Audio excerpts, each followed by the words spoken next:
It's 6 o'clock. I'm Simon Oxley. The headlines: Cameron pledge after Tunisia killings, man charged with murder in Hertfordshire village, and man in court after woman's body found in Buckinghamshire lay-by. BBC Three Counties Radio.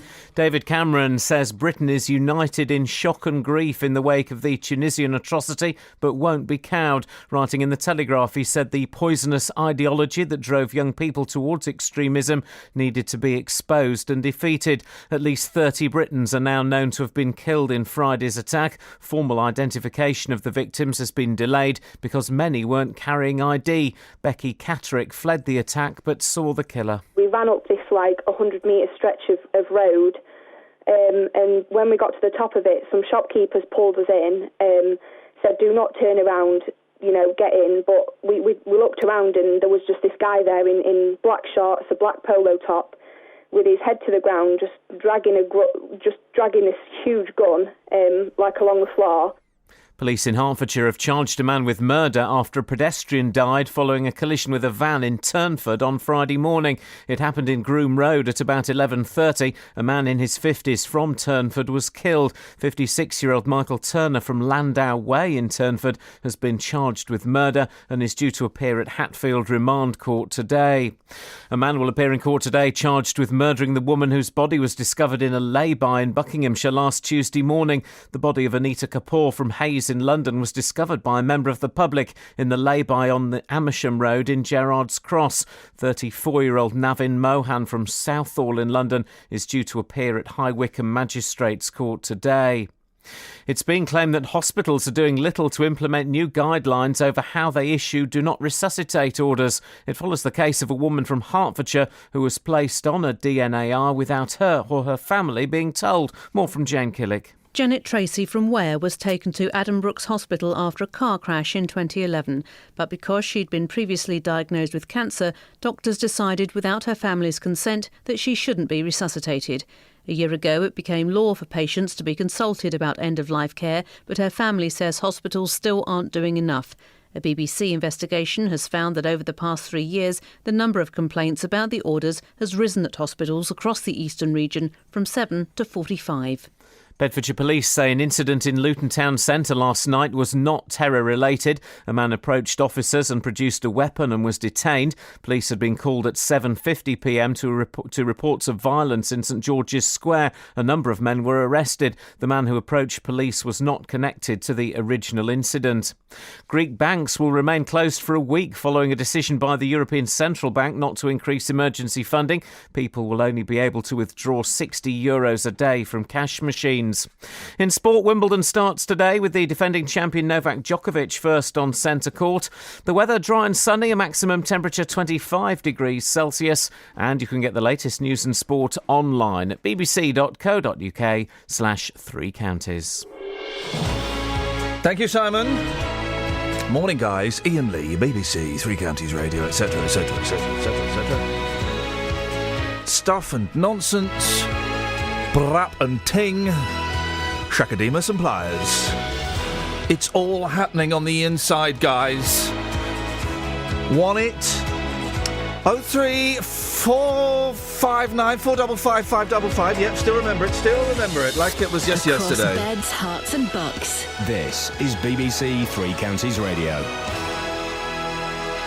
Today, the part of Kelly Betts is played by Shags. Morning, Shags. Hello. Thank you. And Catherine Boyle is being played by Mr. T. Good morning, Catherine. Morning, fool. Well, that was as bad as I was expecting it to be. You're right. Yeah. Bring the notice board in. Really? Now? Are you ready? I feel like we need... no, hang on a second. I feel like we need a fanfare, and I've got a fanfare somewhere. I can't remember how to use this flipping computer. Hang on. Is it you? Yeah, right, hang on. Spin the wheel. No, go down, go down, go down, go down, go down. You. Are you talking to me? No, I'm talking to myself, actually. That one. No. That button? No. That button? No, can't do it. Bring it in and I'll do a fanfare noise with my lips. Cheeky.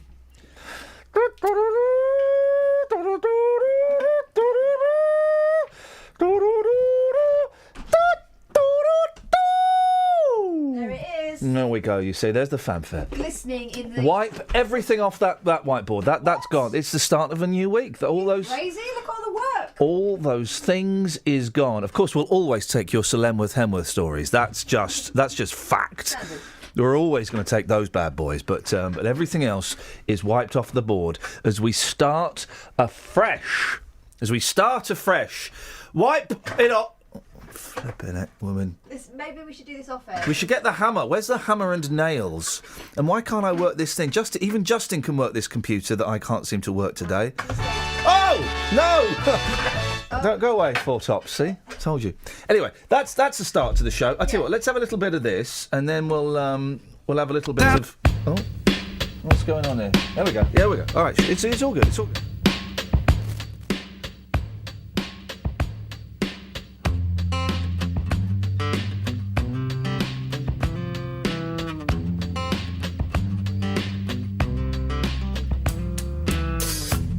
It's the perfect time of year. Somewhere far away from here. I feel fine enough, I guess. Considering everything's a mess. There's a restaurant down the street where hungry people like to eat. I could walk, but I'll just drive. It's colder than it looks outside. It's like a dream you try to remember, but it's gone. Then you're trying to scream, but it only comes out as a yawn when you're trying to see the one beyond your front door. Take your time, so way I'm gonna make you smile when you realize that a guy by side might take a while just to try to figure out what all this is for. It's the perfect time of day to throw all your cares away. Put the sprinkler on the lawn and run through with my gym shorts on. Take a drink right from the hose and change into some drier clothes. Climb the stairs up to my room. Sleep away the afternoon. It's like a dream you try to remember, but it's gone. Then you're trying to scream, but it only comes out as a yawn when you're trying to see the world beyond your front door. Take your time, so way I'm gonna make you smile when you realize that a guy by side might take a while just to try to figure out what all this is for. Pinch me. Pinch me, 'cause I'm still asleep. Please, God, tell me that I'm still asleep. On an evening such as this, it's hard to tell if I exist. If I pack the car and leave this town, notice that I'm not around. I could hide out under there. I just made you say underwear. I could leave, but I'll just stay. All my stuff's here anyway. Like a dream you trying to remember, but it's gone. Then you're trying to scream, but it only comes out as a yawn when you're trying to see the one beyond your front door. Take your time, so way I'm gonna make you smile when you realize that a guy by side might take a while just to try to figure out what all this is for.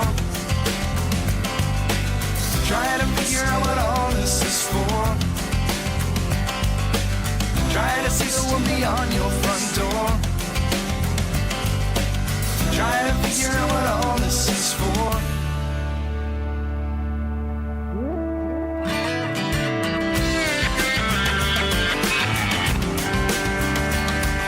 Morning, Iain Lee, BBC Three Counties Radio. Just trying to stop. I think this is gonna.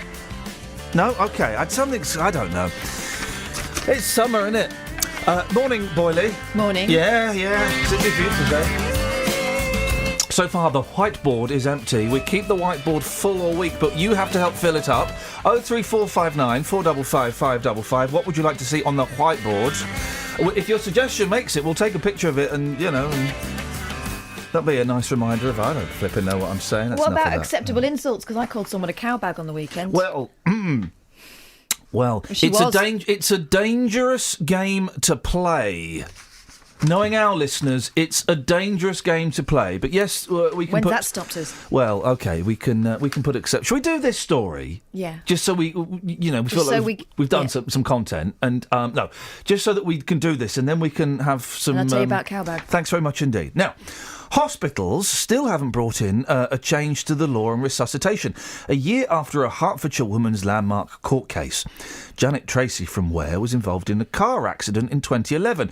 But because she'd had cancer, doctors decided that she shouldn't be resuscitated.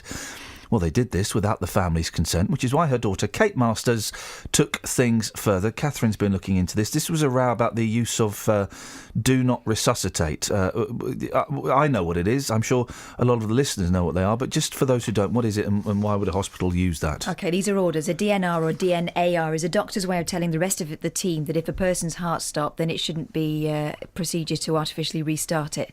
Doctors will do this sort of thing in cases where they believe the use of CPR to restart someone's heart will be unlikely to help the patient because it can be a brutal process. And if someone is frail, either because of age or health problems, doctors say resuscitating them is less likely to bring them back, and it's also a distressing and undignified end to somebody's life. Now, the important thing, which was spelled out in the Janet Tracy case last year, is that the doctor must consult either the patient or the family beforehand and make sure they understand why this order is being brought in and that they're comfortable with the fact that it's there.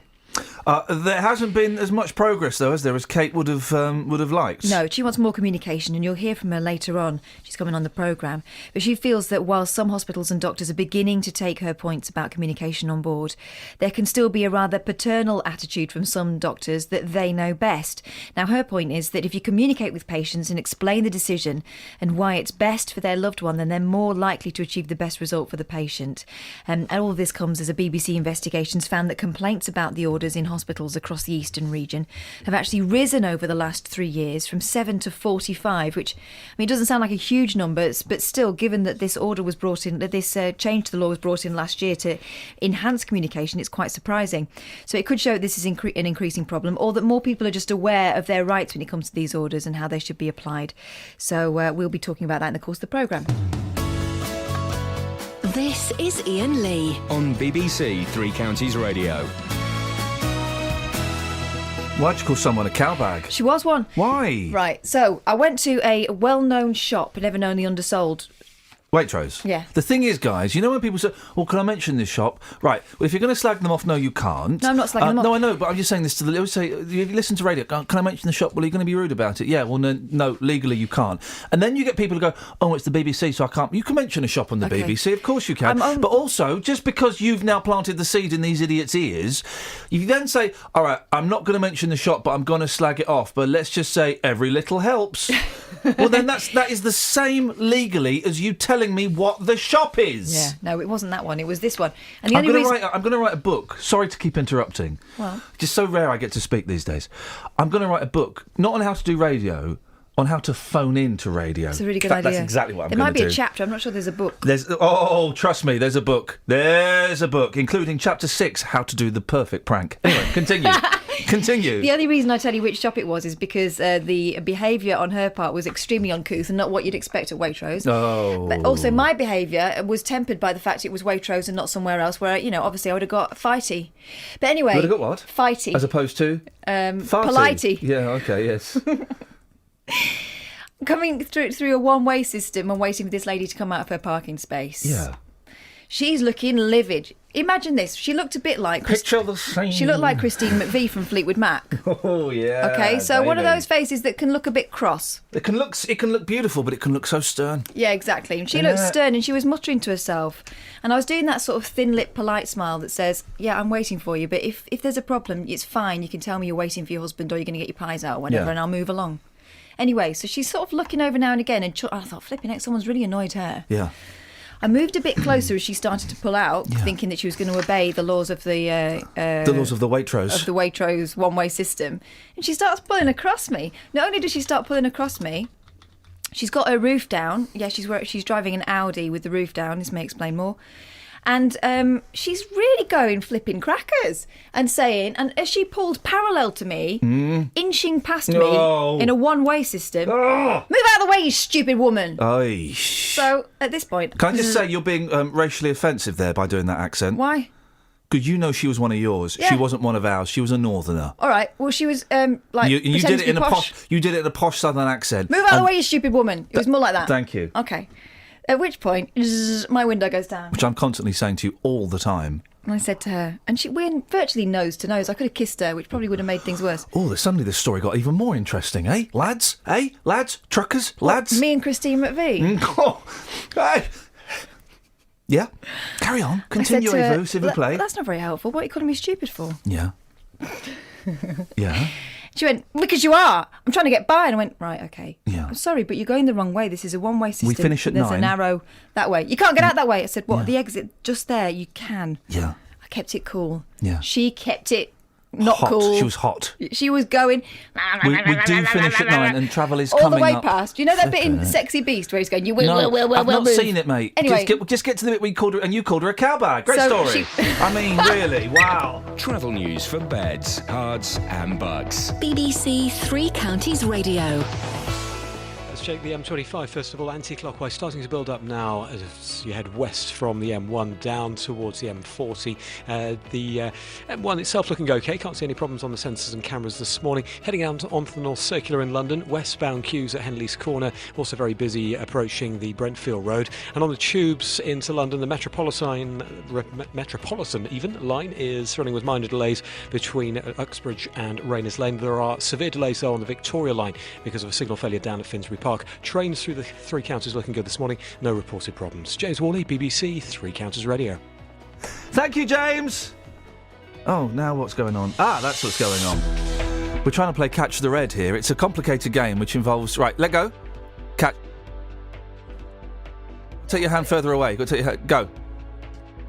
Caught it. Basically, there's a red light in the studio, which only is on if I... It's a stupid game! But if you wanted to come in and play it one day, you'd be more than welcome. Let's do the headlines, innit?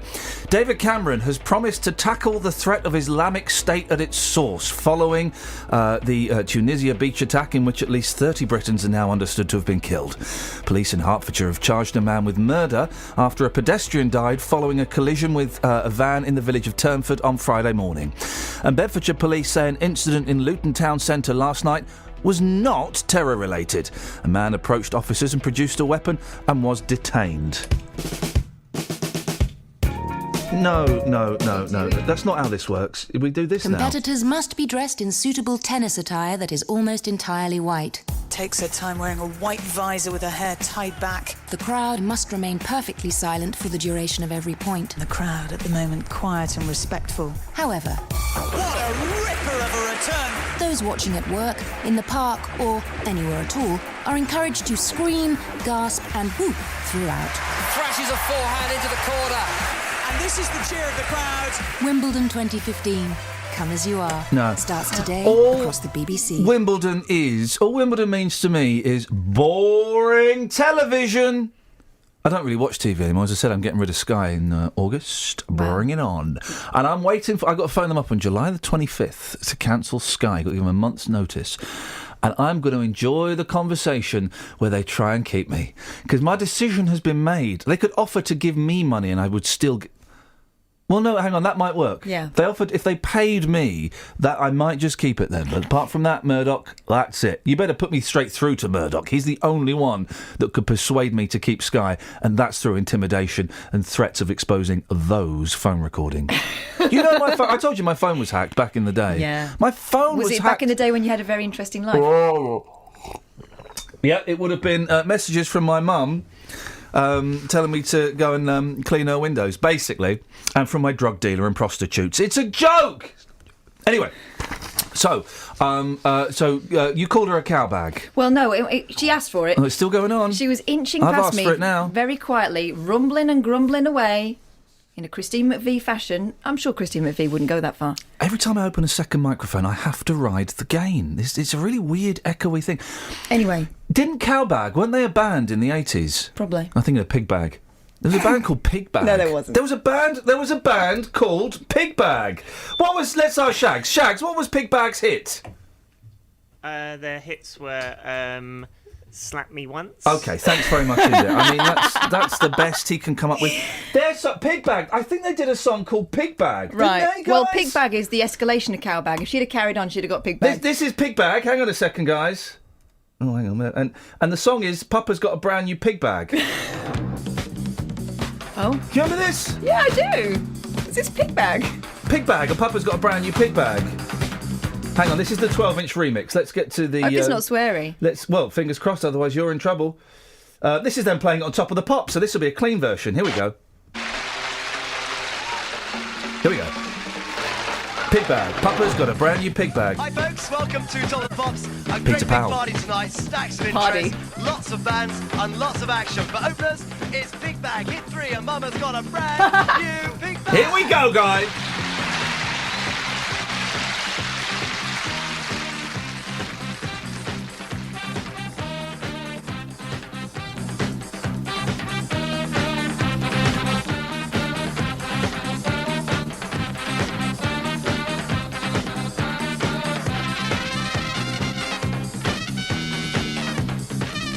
Flippin' heck. I mean, I remember this. But isn't this something else? Or is it this? I think, isn't this... Dun, dun, dun. Dun, dun, dun, dun, dun, dun, dun. Yeah. Dun, dun, dun. But is that this? Or is that something else? That's this. Dun, dun, dun, dun. Is it something else, Shags? Catch the Pigeon in it. Oh. Catch the Pigeon. Da, da, da, da. No. Catch the Pigeon. No, it's not Catch the Catch Pigeon. the Pigeon went, catch the pigeon, catch the pigeon, catch the pigeon. Different. Nothing like Catch the Pigeon, for goodness sakes. Do they sing on this, or...? No. Oh, there might be no. Hey, Okay, this is what Shaggy is thinking of, for crying out loud. Here we go. He's thinking of this. Nothing like. Nothing like it, Shags. Although, Shags does look a bit like Dick Dastardly, doesn't he? And you look like Muttley. Dun, dun, dun, dun. This is what counted for... Anyway, enough. Anyway, so she's inching past me. Yeah, we're still And- doing that story, are we? And going maniacal. We've done this. And she gets to the point where she can get away. And Yeah. just as she gets away, I bravely called out, "All right, Cowbag." Yeah, that'll learn her. Great Boom. story. She won't be back. I kind of feel like we had that story like 10 minutes ago. Boom. Should we have I'm a Believer by the Monkees? Always. Yeah.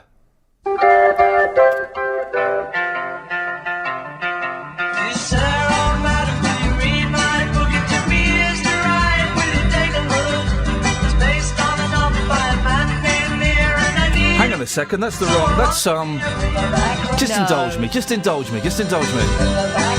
Here we go, just listen to when the Monkees come in. Indulge me. Here we go. Now listen.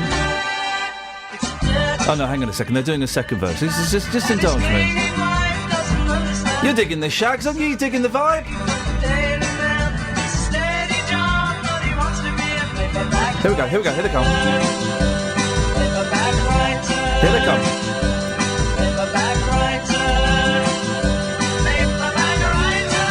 Thank you. Come on, guys. So good. Okay, isn't it?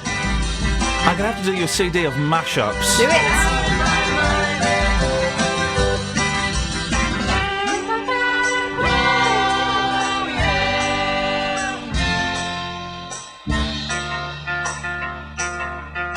I'd play it all if it wasn't such bad audio. I must do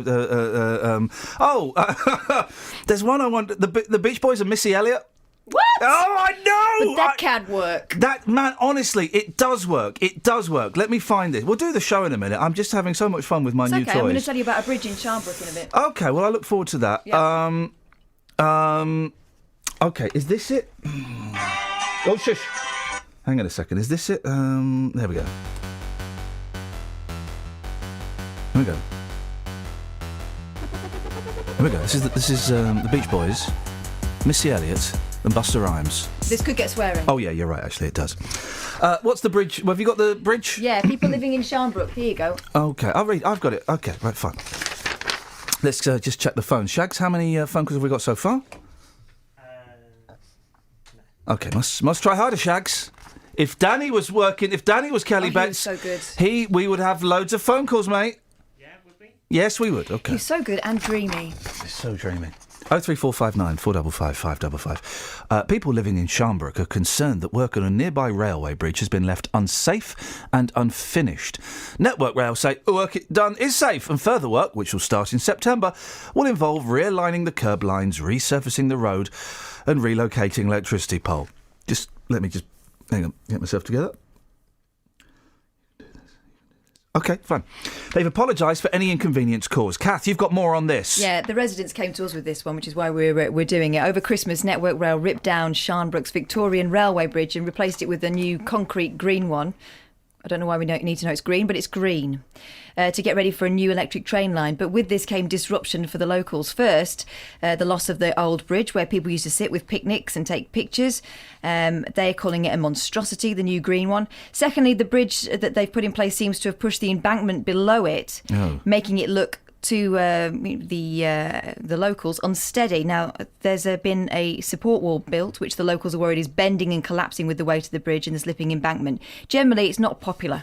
Network Rail is saying that the locals should be reassured the bridge is safe, but they don't feel the same.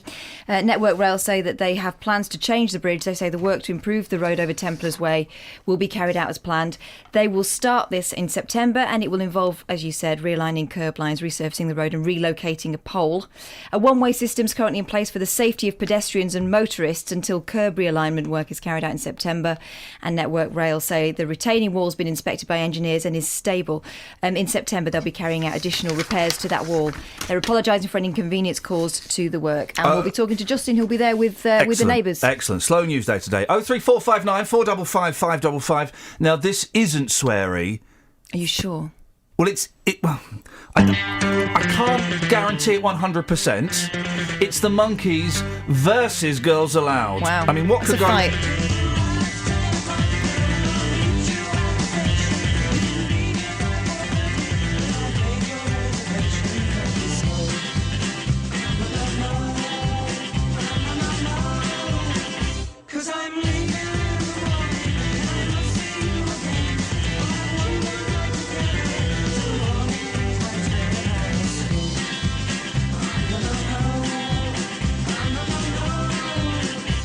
I don't know if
Morning, guys. Iain Lee, BBC Three Counties Radio. We need to put some stuff on the whiteboard. So far, we've got acceptable insults, or as I like to call it, in fact, this is what we'll call it, posh swearing. 03459 455 555. Travel news for beds, cards and bugs. BBC Three Counties Radio. Well, the M1's now building up on the southbound side. Usual delays down towards the Redbourne exit, so down towards junction 9. M25 anti-clockwise, that's looking heavy as well in patches from before the M1 round towards 19. That's Watford. Clockwise looking good. No reported problems at the moment on the A1M, although again starting to build up just south of Hatfield down towards the M25 this morning. On the tubes in London, if you're heading into the capital, there are minor delays on the Metropolitan line, Uxbridge to Rayners Lane. Severe delays on the Victoria line after a signal failure at Finsbury Park. Trains are looking fine through the Three Counties this morning. James Worley, BBC Three Counties Radio. Thank you, James. Across beds, hearts and bugs. This is BBC Three Counties Radio.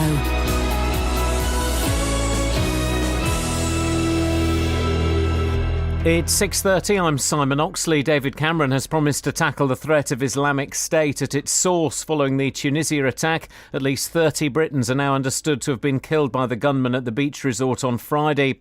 Police in Hertfordshire have charged a man with murder after a pedestrian died following a collision with a van in the village of Turnford on Friday morning. 56-year-old Michael Turner from Landau Way in Turnford is due to appear at Hatfield Remand Court today. A man will appear in court today charged with murdering the woman whose body was discovered in a lay-by in Gerrard's Cross in Buckinghamshire last Tuesday morning. And Bedfordshire police say an incident in Luton Town Centre last night was not terror-related. A man approached officers, produced a weapon and was detained. Three Counties Sports. BBC Three Counties Radio. Wimbledon starts today with the defending champion Novak Djokovic first on centre court. Andy Murray starts his campaign tomorrow. Djokovic has been caught up in a cheating row after coach Boris Becker said the pair have ways of communicating during a match, although such coaching is banned during Grand Slams. Djokovic, though, insists he won't be breaking any rules when he plays Philipp Kohlschreiber in the first round later. I don't think that's how you can call it. I mean, it's not necessary that he tells me where to serve or to which side of the opponent's court I have to play, because that doesn't happen. But it's more of a, encouragement and more of a support. In football, Watford transfer target Diego Perotti appears to have turned down a record-breaking £7 million move to the Hornets from Italian side Genoa. Reports in Italy say the Argentinian wants to stay in Italy and move to Napoli, although Genoa say the only firm offer they have received is from Watford. Meanwhile, Watford continue to be linked with two players from Inter Milan, plus Roma's Greek international defender Jose Holebas. Former Manchester United and England player Phil Neville is in talks with Valencia about becoming their assistant manager. And Australia's cricketers continued their preparations for the Ashes series by beating Kent by 255 runs at Canterbury. BBC Three Counties News and Sport. The next full bulletin is at 7. What was your beef with that bulletin? I didn't have beef with the You bulletin. did have beef. He said a foreign name at the end, and you pulled that sneering face that you pull when someone says something foreign that No, I didn't. doesn't meet your university standards. No, I didn't. He did a cracking job there. He and did a that beautiful. He pronounced Genoa properly, Yeah, which no, some people have trouble with. The foreign man, though. What's Jose Halabas? Holebas. Just thought it was funny. He was Greek and he's called Jose. That's all. No, you didn't. You were laughing at the way he said it. No, I wasn't. Because you got university education. Stop it. Outrageous. Not true. No. How would you say it again, Simon? Jose Holebas. Right, what's That's your beef? fine. I ain't got beef. You've got beef. I You haven't. are on, mate. You've got beef. I'm going to Google him though and find out why he's called Jose. Okay, thank you, Simon. I'm sorry to have to drag you into this bitter divorce that's going on here between myself and Catherine. I thought it was excellent. I'll keep an eye on her next time. Yeah, please do. Thank you very much indeed. You need to install a system of mirrors. Outrageous behaviour. Hang on a second. Local and vocal across beds, hearts and bucks. This is Iain Lee. BBC Three Counties Radio. Why were you doing rude hand signals behind his screen? I don't like him. As simple as that. Started out with him, Carl. Oh no, hang on a second. Aren't you and David? Don't want that. What are you doing? Don't want that. What Don't are want you that. doing? Oh, I want this. Here we go. Let's have some of this.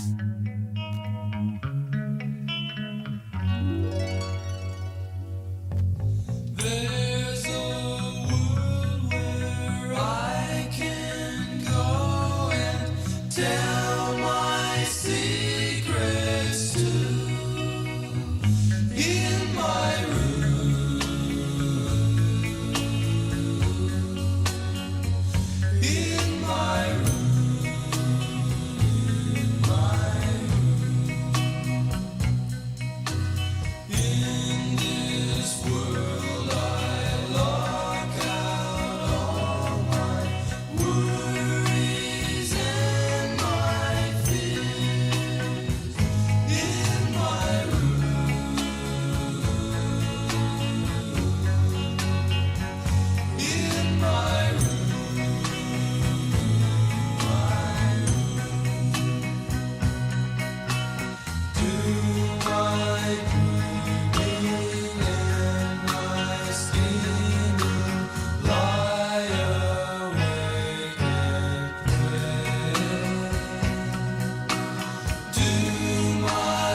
Leslie Avenue.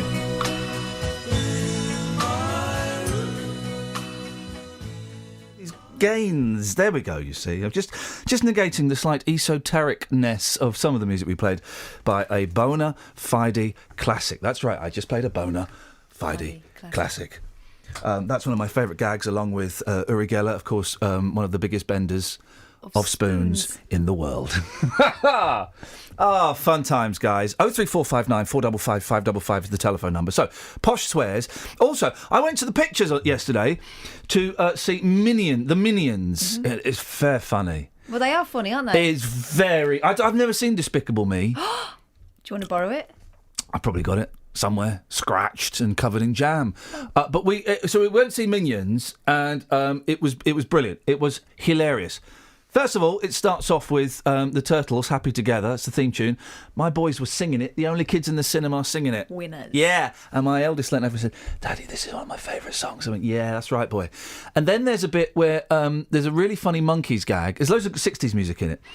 And there's a really funny Monkeys gag where the Minions are singing the Monkeys theme, right? Because they've just been made friends with Sandra Bullock, who's like the evil queen, and they're going around singing the Monkeys theme because it's all exciting. It's like a funny montage. Oh, aren't they looking for like a new boss or something? Yeah. And they find it. Anyway, so they're singing the Monkeys theme, and then it's a really obscure, slightly obscure reference. There's a bit in the Monkeys theme where Mickey Dolenz goes, oh! And just as they get to the oh, they get locked in a prison cell. No, spoiler alert. And then there's a funny Beatles gag as well where they interrupt a photo shoot for Abbey Road. It's brilliant. But, so we went to see that and my boys were really excited and it was packed. First day I think it's been out. First or second day, it's packed. Also, the weather was a bit iffy yesterday, wasn't it? It was a little bit iffy yesterday. So we're sat there, right, and we got there early. We got there on time. And we're sat in the cinema and we're having, kind of watching the... by the way, the paper's here yet. No papers, OK. We'll ask Shaggy to go and have a look when he's finished flirting with Simon Oxley. Shags, can you see if the papers are here yet? Thank you. Oh, he actually just walks into a pillar. What a plum. And then he stuck his fingers... It wasn't us that made you walk into a pillar, it was you. Anyway. Cut your fringe, you'll be able to see. So we sat there, right, and the adverts come on, and the kids quite like the adverts, and they put in a couple of Minions adverts and McDonald's and stuff, whatever, OK, and we're digging the adverts. And then the trailers start. Now, as far as I'm concerned... Once the trailers started, the trailers is the film. Yeah. OK? The trailers is the film. If I walked in during the adverts, I'd be very quiet. But, boys, go and sit. But once the trailers have started, I've paid for that. And so I would be really... Boys, just go and sit down. I don't mess around anyway. No, you People can't. are sitting down, you get down, you get your head down and you shut up. You can't mess around. OK, so anyway... Like 6 parents walk in during the trailers. It's only a trailer for Hotel Transylvania 2, but still, the boys wanted to see it. So the 6 parents walk in with about 30 kids, right? They've been busy. Well, if you've got that many kids, you get there early. Mm-hmm. And by the way, one of them had been rude to me and had blocked me and my boys getting in while we waited. No, one of the adults. While we waited for some mum who was dawdling on her phone. He's holding the door open while she's texting. I'm thinking, well, she's texting. She's not going in. You know what you should have called him? Cowback. Anyway, so these parents come in with these 30 kids, right? And instead of, all right, guys, shh, the trailers have started. Everyone sit down. All right, guys, Lucy, right, all the girls, sit down there. You're in that row. Boys, in that row. Tommy, who needs a booster? Anyone? Do you need a booster seat, Sarah? Colin, do you want a booster seat? Right, so we want 10 booster seats. Anyone need the toilet before... I'm thinking, for this conversation in the foyer, everyone. Loud. And they're talking and they're shouting. I'm thinking, flip. It's almost as bad as the day I was in a cinema in Slough and the chap in front of me was sending texts in the middle of the film. I went, excuse... He was sending texts and I was getting angry. And I thought, but OK, I'm going to let this ride. And then he made a phone call. And he's on the phone to, I guess, his wife. And then he gave the phone to the boy. And the boy's going, hello, mummy. And I said, excuse me, could you turn that off? Cinema etiquette. Yeah. You don't make a noise when if the lights are down and there is a projection happening, you are quiet. I'll let you be a bit noisy in the adverts, not the trailers, that's the film. Mm. Really annoyed me. Did it? You didn't let it show. 03459 455 555. Ian, enough already. FFS. Is that the furniture place? The mashup you are attempting is awful. Do you know what it sounds like? It's like sitting on the bus and a couple of... And that's all we've got of that tech. Oh, and a couple of people have on their Walkmans on too loud. I can hear both songs in a mashup way. Not good. Tony. Morning. Morning, Tony. That's why I reset your ears with In My Room by the Beach Boys. Don't worry. I know what I'm doing. I am a professional. A professional. Ben, papers? Just something that usually happens. Papers? No. Okay. Oh. Why did he mouth the word no? Why didn't he just go no? Okay, guys. Well, that's half my show gone. What was I checking the right place? I just went out the back. Is that where they... Did you go out to the back gate? Because they sometimes shove them in the... Oh, all the way down. Yeah, the back. I know. Oh, okay, I'll go down there. Thank you, Shags. That's all right. And am I right? I still don't know. I'm sorry, I don't know the layout of this place properly. To come back, Yeah. do you have to walk past the coffee making facilities? Yes. Oh. Yes, I think you do. Do you? I think you do. I'm not sure. If you do, that'll be awesome. Thank you, dude. I appreciate that. What a nice guy. And easily manipulable. Watch that pillar. Yeah, watch the pillar, mate. That's it. 03459 455 555. So normally we'd be going through the papers, but we ain't got no papers. So I'll tell you what we're going to do is we're going to play a song. Let's play... For Tony? No, I'm not. No. I'm aware that I've got new toys, so I've become slightly esoteric, but I'll play something decent this time. Hang on a second. What have we got? Let's see what we've got here. I'm not playing that. That's 8 minutes long. I'll tell you what we'll do. We'll play some. There we go. You don't get much more pop than this, for goodness sakes. Here we go.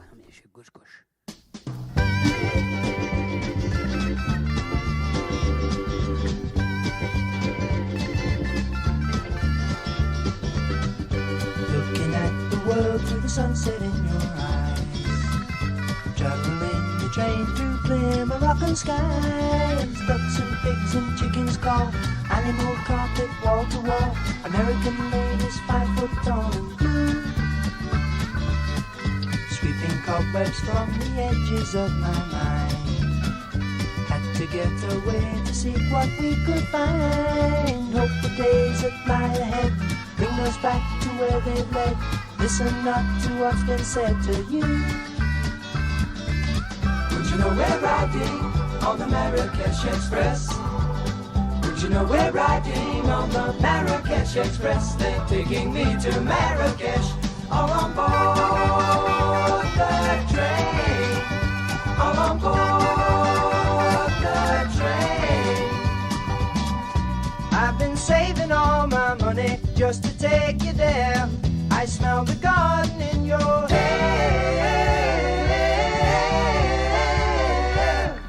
Take the train from Casablanca going south. Blowing smoke rings from the corners of my mouth. Gold cockles hang in the air. Charming cobras in the square. Striped jalebas we can wear at home. Well, let me hear you now. Would you know we're riding on the Marrakesh Express?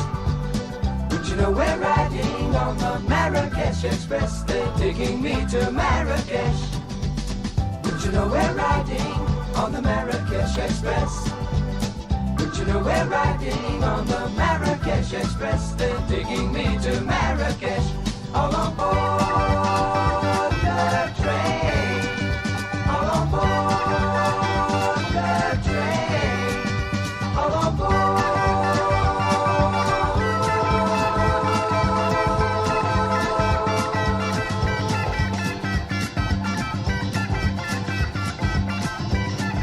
Genuinely never heard Marrakesh Express by Crosby, Stills and Nash? No, I'm not. Really? No, I'm not as familiar with their catalogue as I should be. You've never heard Marrakesh? That's the other pop one after Our House. You've never heard it? No. Well, I have now. I've heard it once. But, I mean, you... flipping heck, mate.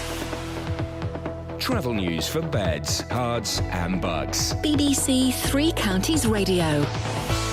Well, no reported accidents or incidents across the three counties, just usual Monday morning delays. M1 slow southbound passing junction 14 Milton Keynes, really slow actually on the cameras and sensors I can see. South of junction 10 Luton Airport down towards 9 Redbourne, that's slow moving. M25, well, anti-clockwise slow in patches from 21 down towards the M40 already. And the A1M, that's looking heavy if you're heading south of Hatfield. Delays into London on the A1 through Boreham Wood. And onto trains and tubes. Trains are fine, tubes though into London, minor delays on the Met line, and there are severe delays still on the Victoria line. James Worley, BBC Three Counties Radio. Thank you very much, James. Where are we now? 6:46. It's Monday. Flippin' heck, it's the 29th of June. My tour starts next week. Blimey. These are your headlines on BBC Three Counties Radio. David Cameron has promised to tackle the threat of Islamic State at its source, following the Tunisia beach attack, in which at least 30 Britons are now understood to have been killed. Police in Hertfordshire have charged a man with murder after a pedestrian died following a collision with a van in the village of Turnford on Friday morning. And Bedfordshire Police say an incident in Luton town centre last night was not terror-related. A man approached officers and produced a weapon and was detained. 03459 455 555. Let's get the weather. Here's Kate. Beds, Herts and Bucks weather. BBC Three Counties Radio. Good morning. It's a beautiful and quiet start to the new week. Plenty of sunshine today, but it could turn hazy from time to time as a little bit of high cloud works its way in. But it's still going to be bright, warm and sunny. Temperatures up to 25, maybe 26 Celsius. Sunsets at 21, 25 and it's dry and clear overnight. Winds light, minimum temperature 11 Celsius, but most places, town and city, staying around 13 or 14, so quite a sticky night. Sunrise is at 04:46 tomorrow morning. And we've got some very warm air pushing up from the south. We've got barely any cloud to speak of, blue sky and sunshine, and temperatures reaching 29 Celsius. And that's your forecast. Thank you, Kate. Nick Coffer on BBC Three Counties Radio. The book is all about how you can use nature to make walking a detective game. There's no cost to spending 10 minutes looking at all this stuff. Three mums from Hertfordshire have got something a little bit different planned. This weekend they're walking the 100 kilometres. We've done lots of training and we're aiming to complete it within 24 hours. Nick Coffer. Is that a maze in front of your house? It's called a parterre. Oh, it's a parterre, is it? I planted it myself with 540 plants, so I know it's a parterre. Award-winning Milton Keynes sports journalist Mike Calvin has written Gareth Thomas's autobiography. I've got to think what you think, I've got to see what you see, I've got to hear what you hear, and that will be an inherently painful process. Nick Coffer, weekdays from 12 on BBC Three Counties Radio. 03459 455 555. Just very quickly to a nod at Tunisia. David Cameron's talking tough. Mm-hmm. What's he going to do? How do you stop a lunatic wandering on a beach with a machine gun? How do you stop that? And there was I was listening to Any Questions on Radio 4, and one of the questions was, should this horrible attack, and you can't even begin to imagine what it was like. Oh, incredible.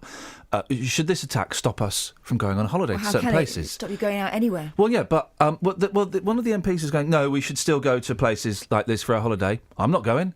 I'm not going to North Africa. It's easy to say if we don't go, then they've won.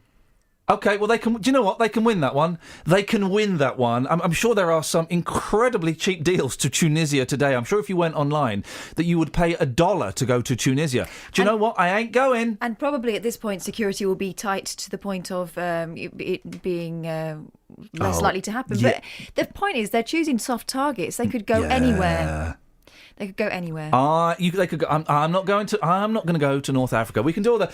Well, if we don't go, then they've won, and the local trade needs you. Do you know what? The local trade's going to have to just do fine without me popping along there and spending a few quid. And the ISIS, you've won that one, guys. Yep, you've won. They're going to North Africa. As far as my family are concerned, you've won. Well done. To be honest, I've not fancied going there for some time. No. Like places like there, Egypt.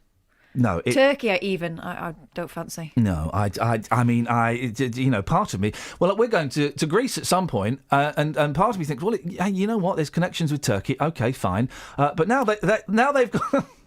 You're only allowed to take, was it €60 out from the? What is that? I'm not an engineer. That is that. Do you want it in that one? Then? Yes, I do. Hang on, it's all right. Why have you put it in a dad's cup? I don't know. That's a dad driving to work on the M40's cup. Just for the. Well, you know what kind of cup I think that is. I just told you off air. Yeah. Okay. It's like one of these flask type cups. Hey, if you buy some oil at the petrol station, you get one of those free. Oh no, I don't fancy it. You can't drink from that, It's mate. all right. Come on, pour it in. Yeah? Pour it in. Well, I need to get rid of that first. No, flipping it. I'm I'll going to get rid drink of mine. Okay, I'm just going to... And where are the papers, mate? They're not here. I checked everywhere. Flipping it. I went out the proper back of it. Oh, mate! Mate, what are you doing? Shaggy's got coffee everywhere. Hey, I've just had a really good idea. Lift it up, mate. Lift up the cup. Lift up the cup. We'll put it on the script. I've just had a really good idea. Unbelievable. Yes, mate. Someone listening to this has got a paper in front of them. Why don't they do the papers? 03459 455 555. Tell us what's in it. Yeah, okay. It's like when you order a milkshake at Ed's, you get a bit more left over in the pot. Yeah. Thank you, Shags. 03459 455 555. If you could go through the papers and just a paper that you've got. Tell us what's in it. And let us know what's going on there. You're right. Bit windy pops there. Yeah, a little bit windy pops. Just trying to find another song that we can play. Oh, this is a fun one. You'll like this, I think. There we go. Yeah.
Must remember not to sing over the songs. That's what Steve Wright does. He does, doesn't he? That's the Turtles. I love that. I love that so much. 03459 455 555. Steve's in Luton. Morning, Stephen.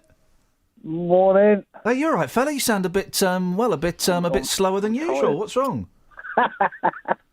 Oh, slow, all right. Are you still marching, Steve, or have you stopped now? Yeah, no, we've stopped. It was a good day out. And I just want to say about the people that were moaning about how much the march would cost the taxpayers. I wonder how much Bedfordshire Police. Steve, could you put your mouth near? Steve, shut up. Can you put your mouth near the phone? You're sounding even more muffled and dense than usual. Right. Bedfordshire Police cost the taxpayers more money than you think. Yeah, the Bedfordshire Police are very expensive. We know they probably cost about what I think. Yeah, they're expensive. What's your point?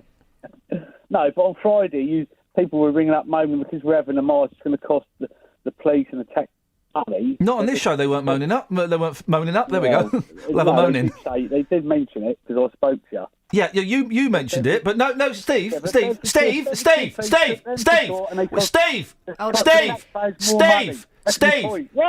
shut up and listen, you idiot. Shut up. You shut up. No one mentioned on my show the amount it was going to cost, so I don't know what you're talking about. Yeah, they did. Not on my show, they didn't, mate. You were the only call. Will you listen, mate? Because you're really getting on my nerves. You were the only call about. Am I right, Catherine? Did we have any others? No, because we didn't go into it. You were the only call on my show about the march. Oh, well, I'm privileged. Thank you very much. No, you're not. You're getting on my nerves today. So I don't know what you're talking about. But yes, it would have cost a lot of money because when you get far-right, fascist, racist groups marching, you have to police it. You have to police it. Oh, so that there's not trouble. So the left-wing do-gooders have actually ruined this country, so it's all right for them to run around throwing. No, do you know what? I'm going to get off my fence. Someone stands up against them. Here we go. The right wing stand against them. We're Here we racist. go. We're not racist. No, Steve. For Great Britain. No, Steve. Do you know what? I'm going to get off my BBC impartiality wall and tell you it's not the do-gooders. Why is do-gooding a bad word? I wish I could do good. I wish more people would do good. I'll tell you who's ruined... Steve, I'll tell you who's ruined this country. It's horrible, divisive racists that pick on minorities, that pick on the weak and try to exploit them. No, it ain't. The commies, the left wing... The commies? What is this, like 1976, you plum? Commies? What is a commie? You look at the Labour politicians. How many of them were in the Communist Party before they went to the Labour Party? But how many of the Labour Party is hardly... Steve, the Labour Party is hardly communist or even approaching socialist. It's kind of pretty much left of centre. It's the racists. It's the people that march around holding crosses. How can it be the racists? We're not even in power. The lefties, the school How can we be racist? We're not even in power. You can't do that. Steve, how can we be racist? How can we... This is your problem. You don't listen. How can we be racist? We're not even in power. That sentence doesn't make any sense whatsoever. Because you're all lovey-dovey-dovey, you know, all hippie lovers. Oh, yeah, everyone can do this. Oh, you know, if you do something wrong, we slap your wrist, you know. No, you're talking about something completely different. I think if you do something wrong, you should go to prison. What's that got to do with racists? Discipline. Oh, Steve, do you know what, Steve? If we were that racist, none of them would be here, would they? Nothing to do with racism. None of who would be here? If one was a racist, we're sticking up for Great Britain. None of who would be here? Do you think our forefathers... Steve, bye-bye. I can't be bothered. Do you know what? I mean, he's speaking more guff than usual. Has he stopped speaking? Yeah. Steve? He's gone. Good. All right. I know I'm supposed to be impartial. I was thinking about this at the weekend, but just when there's racists walking around holding crosses, I just think... I don't want any part of that. They're the people that are ruining this country. And yet, the people on the far extreme, the other side as well, and yet people that go around blowing people up, you know, they're all as bad as each other. But a bunch of racists marching around, I'm sorry, mate, that's not what I want in this country. It's not what I want my kids to see. What's that got to do with caning children at school? I mean, I've got... several tangents there, Steve. Must try harder. 03459 455 555 is the phone number. Let's have some of this. Travel news for beds, cards and bugs. BBC Three Counties Radio. Starting to build up now on the M40 southbound towards London towards High Wycombe Junction 4. That's looking slow on the sensors and cameras. M1 delay southbound passing Milton Keynes 14 to 13 is slow moving, and there are delays also passing Toddington Services and then south of Luton Airport down towards Junction 9 for Redbourne. Anti-clockwise M25, usual Monday morning delays from before the M1 on and off all the way down to the M40 at Junction 16. Really slow in patches on the A1M south of Stevenage and then south of Hatfield. A1's very busy into London through Boreham Wood down to Edgware on the sensors. On the tubes into London, severe delays on the Victoria line, minor delays on the Met line, but no problems to report for trains across the three counties. I'm James Worley, BBC Three Counties Radio. James, thank you very much indeed. Listen, if you want to come and have a discussion about the in inverted commas protest at the weekend, then you can. But Steve, I mean, really, you take not listening to an art. I get accused of not listening, but flipping heck, mate. Oh dear. Morning, guys! Let's get the news. Here's Simon Oxley. Local and vocal across beds, hearts and bucks. This is BBC Three Counties Radio.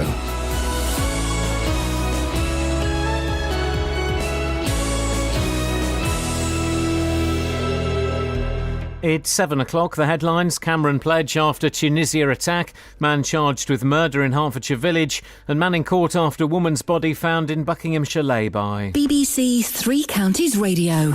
David Cameron has promised to tackle the threat of Islamic State at its source in such places as Syria and Iraq. Writing in the Telegraph on the Tunisia attack, Mr Cameron vowed that Britain would show unshakable resolve in confronting extremism. At least 30 Britons are now understood to have been killed by the gunman at the beach resort on Friday. Reports say a 43-year-old man from Buckinghamshire was shot in the attack. John Metcalfe from Hazelmere near High Wycombe is said to be recovering in hospital. From Sousse, Mark Lowen. Tunisian authorities say they believe the gunman, Saifeddin Rezghi, had accomplices who helped set up the shooting spree. Armed officers will now reinforce tourist police across the country. A major international investigation is underway, with Scotland Yard announcing over 600 British police and staff will work on the case, one of the biggest deployments since the 2005 London attacks. Police in Hertfordshire have charged a man with murder after a pedestrian died following a collision with a van in the village of Turnford on Friday morning. It happened in Groom Road at about 11:30. A man in his 50s from Turnford was killed. 56-year-old Michael Turner from Landau Way in the village has been charged with murder and is due to appear at Hatfield Remand Court today. A man will appear in court today charged with murdering the woman whose body was discovered in a lay-by in Buckinghamshire last Tuesday morning. The body of Anita Kapoor from Hayes in London was discovered by a member of the public in the lay-by on Amersham Road in Gerrards Cross. 34-year-old Navin Mohan from Southall in London is due to appear at High Wycombe Magistrates Court today. It's been claimed that hospitals are doing little to implement new guidelines over how they issue do not resuscitate orders. It follows the case of a woman from Hertfordshire who was placed on a DNAR without her or her family being told. More from Jane Killick. Janet Tracy from Ware was taken to Addenbrooke's Hospital after a car crash in 2011. But because she'd been previously diagnosed with cancer, doctors decided without her family's consent that she shouldn't be resuscitated. A year ago, it became law for patients to be consulted about end-of-life care, but her family says hospitals still aren't doing enough. A BBC investigation has found that over the past 3 years, the number of complaints about the orders has risen at hospitals across the eastern region from 7 to 45. Bedfordshire Police say an incident in Luton Town Centre last night was not terror-related. A man approached officers and produced a weapon and was detained. Police had been called at 7:50pm to reports of violence in St George's Square, and a number of men were arrested. The man who approached police was not connected to the original incident. Banks in Greece will remain shut until next Monday because of the financial turmoil that's threatening to force the country out of the euro. The Greek people will be limited to daily withdrawals from cash machines of up to €60 or just over £40. In sport, Wimbledon starts today. Defending champion Novak Djokovic is first on centre court. The weather dry and sunny, a maximum temperature 25 degrees Celsius. And you can get the latest news and sport online at bbc.co.uk/3 counties. Thank you, Simon. If you want to discuss, do I want to say this? Yeah, if you want to discuss the protests that took place at the weekend, you can do. If you want to have like a conversation about it. 03459 455 555. I kind of think it happened and it's done and it's gone and blah, blah, blah. But you know the nature of this show. You can call in about pretty much anything. So far, posh swearing after Catherine called a woman, what was it, a pig bag? Cow bag. Cow bag. Cinema etiquette. The whiteboard, apart from those two things, is empty. Anything you want to shove on there? 03459 455 555. Across beds, hearts and Now, bucks. This is BBC Three Counties Radio. So far, it started off with this. You're an idiot. Still don't know. There's an adult laugh right at the end, just at the end. Still don't know who those pair are. We do know who this guy is. You are listening to Iain Lee, BBC Three Counties Radio. What an idiot. Right, we know who that guy is. And That's Wilson. That's Wilson. He's 9 years old, and we've got Wilson to confess this. I am broken Britain. Right, now Wilson is now on my side, OK? Wilson is working undercover for me in the playgrounds, at youth clubs, I don't know where kids go these days, online, on Xbox. He's working undercover for me to sniff out, to try and find out who the original people were. Well, it seems it's working because young people all over the country are sending me messages of support. Are they? Yes, they are. Holly and Stephen. Well, their granddad got in touch and said, Iain, I've recorded Holly and Stephen. They want to send a message of support. I've not heard it. I just thought I'm going to whack this straight in and we'll have some of this. So let's have a listen. Oh, remorseless. The cackle at the end. Well, they're idiots because I know at least Holly's surname is Edwards. Holly Edwards. Well, that's going to be difficult if I just look you up in the phone book, Holly.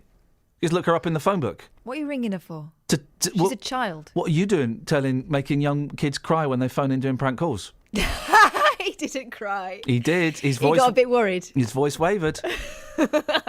So listen. Don't come and try and pwn me. I'll pwn you back. Yeah, exactly. You see, we will have some of that. I just said I was going to send a social round. Holly, Edwards, and Stephen. I don't know Stephen's last name. You are. It's outrageous, isn't it, Justin? Certainly is, boss. Absolutely outrageous. You're listening to the new BBC technology where a spontaneous conversation is impossible. Isn't that right, Just? Absolutely, boss. Yes, it is indeed, on our new satellite vehicle. I tell you what we're going to do, Justin, is that we're going to see how long the delay is. I'm going to start counting. When you hear the count, you join in. 1, 2, 3, 4, 5, 6, 7. Hello, it's not... Justin, count. Hello, boss. You're joking. Well, I tell you what, Justin, I'm gonna put this damned spontaneity to one side, and we're gonna tow. Let me just tow this BBC line as we go into the scripted part of the show. Dear listeners, residents in Sharnbrook in Bedfordshire have been left concerned by an unfinished and what they say is an unsafe building project by Network Rail. Network Rail say the work done is safe, and further work, which will start in September, will involve realigning the curb lines, resurfacing the road and relocating an electricity pole. It's apologised for any inconvenience caused. Well, Justin is down there with the residents this morning, and I now need to shut up so it doesn't get confusing. Yes, thank you, Ian. Yes, I'm with the residents here who have surrounded our new satellite vehicle because they're very angry about events here in the village. Bernard Gree, thanks for your time this morning. You're live across Beds, Herts and Bucks. So tell our listeners what the main problem is here in Sharnbrook. Well, basically, we've suffered for almost 2 years of disruption from road bridges being demolished, traffic diverted through villages, HGVs going through small villages, narrow roads, damaging property. And at the end of it, Network Rail suddenly realised, we haven't got the money we thought we had. And they've cancelled it. Well, they haven't cancelled it, they've paused it for a few years. Well, we've seen the bridge this morning, and this is your main beef. You're saying the new bridge, is not safe. Tell us more about that. Well, the bridge itself is probably safe, but when they were building it, the embankment collapsed. This is in March this year. It looks like they've done a temporary repair just to get the embankment open, and they can get the bridge open, get the road open, and say we finished 3 weeks ahead of schedule. But they're going to come back in September and do 7 more weeks of remedial work, which includes, I think, rebuilding the embankment. So you're not happy. You think this embankment here could collapse. That's what you were saying to me earlier on this morning. Yeah. Well, when you build a vertical wall in March, and by, 3 months later, it's leaning at an angle, which we can both see, and you've got a bow in it, that does suggest that the earth behind it is moving. Also, as you go over the bridge now, the road surface has got a dip in it, just by where that bow is beginning. So it does suggest that maybe the earth is moving from under the road and moving towards the wall. So this is a gut feeling. You haven't got proof this is going to collapse, have you? No, it's a gut feeling. Okay. It's going to bring in somebody else as well, because the car is surrounded. Marilyn Bassiter, you're the chair of the parish council here, backing up what Bernard was saying there. How concerned are you about things here in the village? My main concern is that it actually gets finished. We've had so many issues with both bridges that have been replaced in the village, and are we really going to see these finished? Is it going to be safe for people to drive over them? But I have had some reassurance from our borough councillor, Doug McMurdo, so I'm feeling a little better about it. But we've also got residents who have got fields that are not finished with regard to their boundaries, so horses can't be kept in the fields, animals can get out, and destruction of trees has been quite remarkable along some of those boundaries. I mean, Network Rail say there's no issue here, that there's no problem here. What would you say to anybody who says, well, you could just be a group of villagers with nothing else better to do? I put that to you because people might be thinking that in their cars and at home this morning. They could well do. But we have seen what's gone on, and it's this terrible worry that the word paused means there will be no further money, and therefore projects that have not been finished will then come back to us as the village, and we'll have to find the money to actually get some of this stuff done. Okay, I'm going to go back to Bernard. A couple of final questions for you. Network Rail, again, saying to us that everything's fine here. How have your conversations been with Network Rail? Stilted. They don't say anything. You can ask them a direct question, you won't get an answer. They've got a group of people called communication managers who filter the public, and there's a stone wall between the public and management. So your message this morning is, just talk to you. You're somebody here who's concerned. All you want is a conversation with Network Rail. You want somebody to come down and talk to you. That's all you want. That would be a great help. Someone who can actually speak without being his words are limited by what he's allowed to say. Okay, I'm going to get a final word in here as well as somebody else. I think this is Doug McMurdo, local councillor. Again, a final word on Network Rail. Your conversations, you're a councillor. Surely you've had a conversation with them in detail about this? Good morning to you and all your listeners. Yeah, I've had several conversations with Network Rail. I want to put a bit of context behind this. This is not a paused project only to Sharnbrook. This is a national pausing, 30-something billion pounds, and it's the Treasury that's paused it. I mean, basically, Network Rail have identified that these projects are neither affordable or deliverable in time, and there's been some very serious, significant changes at the helm. You know, I believe the chairman stood down last week. So what they're doing is they're reappraising the projects that are on the block, and then to see what can be delivered and what sort of costings.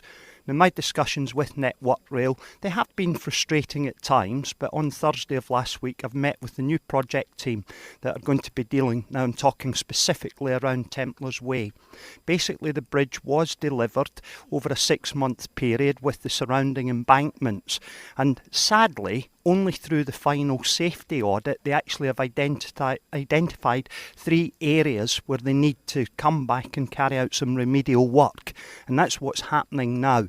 And I think the chair of the parish council just made mention, we have had some reassurances that Templars Way will continue in spite of this pausing of the project. So we will see Templars Way, I am told, by the end of October, all put right and corrected, as Bernard's highlighted some of those areas of weaknesses. Now, with regards to the tree felling, that's related, but it is actually separate. It's a second phasing of the project, and this is where they're putting in the overhead gantries for the electrification. Now, I don't have too much detail on that side of the project, but clearly I will be following that up and working with the contractors who are doing that. But of course, that will be, as we say, paused. Okay, thank you very much indeed for your time and all the people that have turned up this morning. I think the simple solution is here, Ian, that, Yes, that maybe somebody from Network Rail comes down and talks to these people, because you often find, you know, we go out and about all the time across Beds, Herts and Bucks. When you get a car surrounded by local people, you know there's an issue here. Wow. Hopefully Network Rail can actually just come down and do the simple thing, just talk to the local residents. That's all they want. Just talk. Yeah, exactly. That's all they want. Justin, listen, don't speak! Don't say a word. Don't speak. Don't say anything. Shh, I will tell you when you can speak. Here's the thing, Justin. Excellent work there, by the way. This weekend, Catherine called an elderly woman a pig bag. Cow bag. And she wasn't elderly. She was old enough to know better, but she wasn't elderly. She called a woman a cow bag. We're looking for posh swears today, Justin. If you could take that to the streets, that would be great. Now's your turn to speak. Yes, absolutely. I'll do that for you straight away here in the village. Get the village perspective, and I shall report back a bit later on. How's that sound? Dude, guess how many newspapers we've got now in front of me? 1? None. See you later. Ta-ta. Justin Daly. So, if Justin Delay. Nice. Yeah, you like that? If you're listening and you've got a newspaper in front of you, can you ring us up and read it to us, please? Because the newspapers are kind of half of the show, in as much as, A, they give me the confidence that I can go off on a tangent, because if I deduce that the tangent isn't working or is going nowhere, I can go, but yeah, on page 13 of the Mail, there's this, right? Or there might be some interesting stories in there. We can go, look, page 2 of the Sun, have you seen this? I ain't got nothing. So, if you have a newspaper in front of you, any newspaper, and do you know what? I'm so desperate, it doesn't even have to be today's newspaper. It can be any newspaper from any country, from any day. 03 459 455 555. Does that sound desperate? Because if it does, I am. Travel news for beds, cards and bugs. BBC Three Counties Radio. Well, no reported accidents or incidents this morning. Just usual delays on the motorways. M25 anti-clockwise, heavy and slow in patches from the M1 down towards the M40, so that's 21 to 16. M40 is very heavy south towards High Wycombe at junction 4 on the sensors we can see there. And M1's heavy south of Milton Keynes. Also delays passing Toddington services. Luton down towards Harpenden, that's very busy. So slow moving from the junction 11 towards 9, approaching Redbourne, of course. A1M south of Stevenage at junction Junction 7's heavy, and there are delays south of 3 as well towards the M25. And on to London, the A1 through Boreham Wood is busy from the Holiday Inn down towards Stirling Corner. Trains through the 3 counties are fine. Just a reminder, tubes in London, severe delays on the Victoria line, minor delays on the Metropolitan line from Uxbridge to Rayners Lane. James Worley, BBC 3 Counties Radio. Thank you, James. Right, 7:16, Monday the 29th of June. I'm Iain Lee. These are your headlines on BBC 3 Counties Radio. David Cameron has promised to tackle the threat of Islamic State at its source following the Tunisia beach attack, in which at least 30 Britons are now understood to have been killed. Police in Hertfordshire have charged a man with murder after a pedestrian died following a collision with a man in the village of Turnford on Friday morning. And Bedfordshire Police say an incident in Luton Town Centre last night was not terror-related. A man approached officers and produced a weapon and was detained.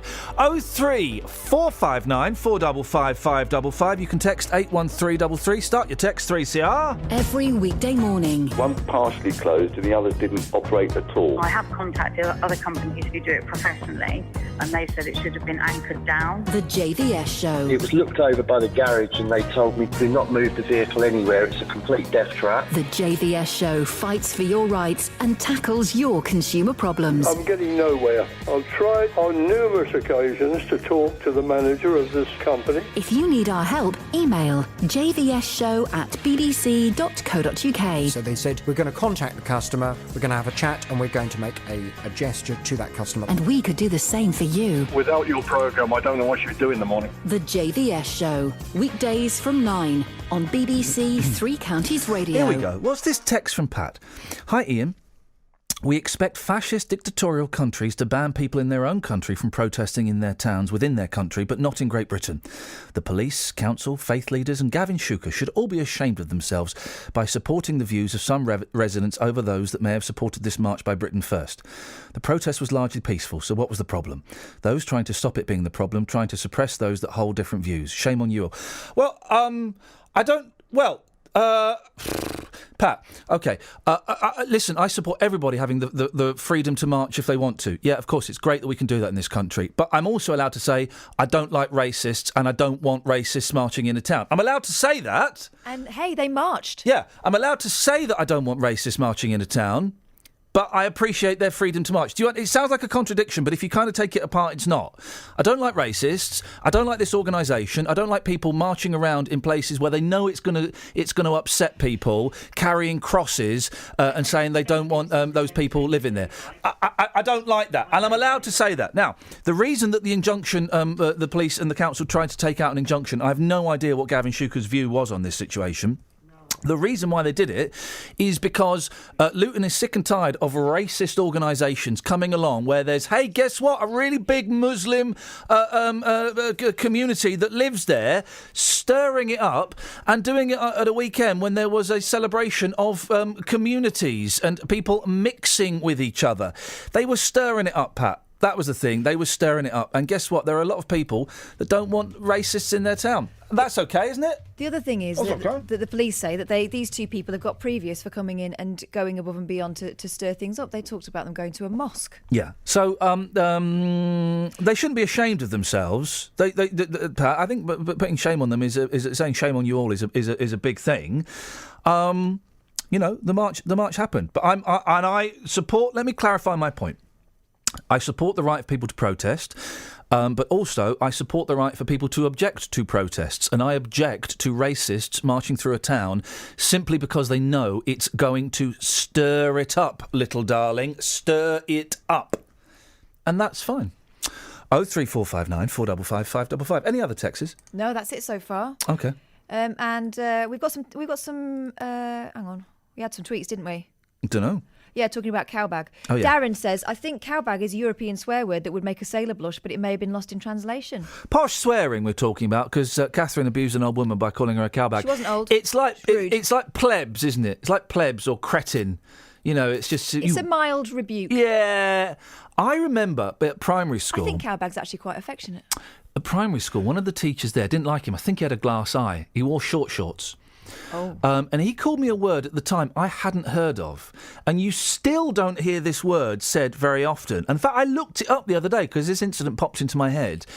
And it's like really, really, really rude. I'm going to say it to you off mic, okay? Oh. Yeah. I mean, that's a barely disguised, very rude swear word. It's a version of twit, but it's not the one you're thinking of. It's another version of twit. With an O. Oh, well, now you can't say that. Well, you might as well just say every little helps, and we know what store you're talking about, for crying out loud. Anyway, it means something very, very rude. 03459 455 555 is the telephone number if you want to give us a call. We need someone to go through the papers. Any papers from any day, any year, any country. Now, hospitals still haven't... let me just make sure I've got this right, look, because everything's on different screens. Yes. Hospitals still haven't brought in a change to the law on resuscitation a year after a Hertfordshire woman's landmark court case. Janet Tracy from Ware was involved in a car accident in 2011, but because she'd had cancer, doctors decided she shouldn't be resuscitated. They didn't tell the family that a do not resuscitate order had been applied, which is why Kate Masters, Janet's daughter, took her fight to court. Well, Kate joins me now. Morning, Kate. Good morning, Ian. Kate, for those who aren't familiar with it, just tell us the story about what happened with your mum. Mum died in Addenbrooke's in March 2011. She'd been diagnosed with lung cancer a few weeks previously, and she had a car accident. Mum used to live in Hertfordshire, and from the QE2 she was transferred to Addenbrooke's, where she died a couple of weeks later. She died on the 7th of March 2011. When Mum died, we had many questions about her care. There were lots of things we didn't understand, and one thing that caused a lot of distress to Mum and to us was the DNA CPR order. It was actually my dad who took the case, but supported by the whole family. At the time Dad took the case, there was no legal obligation for a doctor to tell a patient that they had made a DNA CPR decision. And so that is, for those, just fill in the blanks, so that is basically hospitals can make the decisions to not resuscitate if someone if has a cardiac arrest or something like that. And you're saying that at that time, doctors didn't have to tell the rest of the family they'd made that decision? At that time, the doctor didn't have a legal obligation to tell even the patient. It was best practice, but it was not a legal obligation. And this is something that affected the whole family, and my dad decided to take the legal case to secure that right to know. It was never about the clinical decision. It was always about the right to know and be consulted, basically fill the doctor in on any blanks that they didn't know about, and just provide the full picture and be consulted about this decision. Dad challenged this through the courts, and in June 2014, the Court of Appeal found that patients do have a legal right to know about DNA CPR decisions. Just as a little bit of background, a DNA CPR order is made by a doctor when he or she thinks that CPR would not work, or if it did, the patient would be left with a poor quality of life.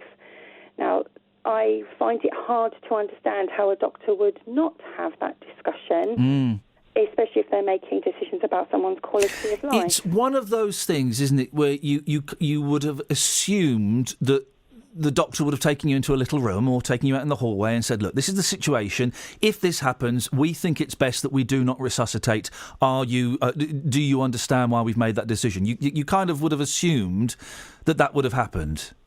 Yes, that is the ideal, I guess. But what we found was that Mum wasn't consulted and we weren't consulted.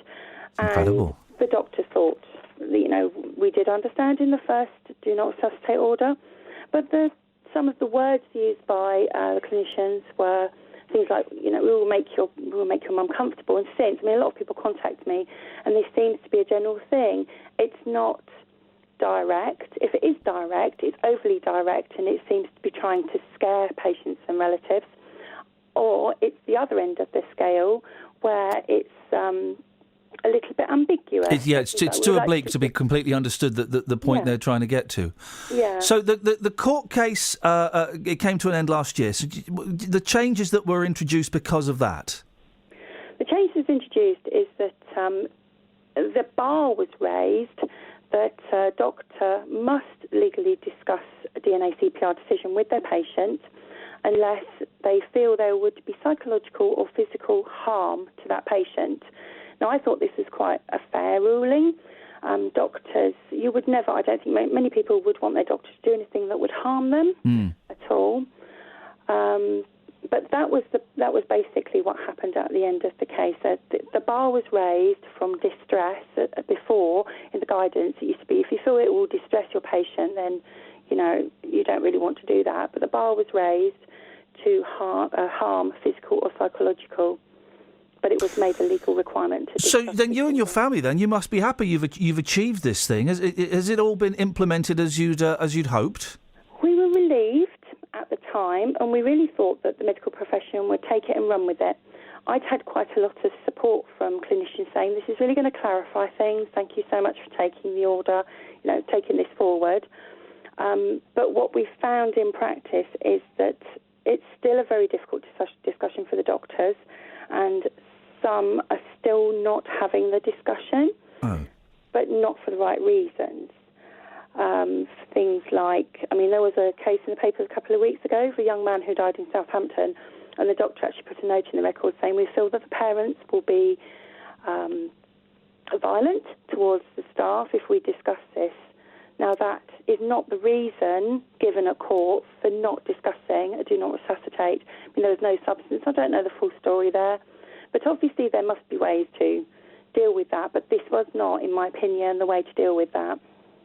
So what would you like to see happen then, Kate? I'm assuming just the changes that the court case recommended being brought in. Absolutely, yes. I do know that there's a bit in the news today about Dr Zoe Fritz, who's done some work at Addenbrooke's. Her work predated Mum dying at Addenbrooke's. She's apparently been on this for quite a few years.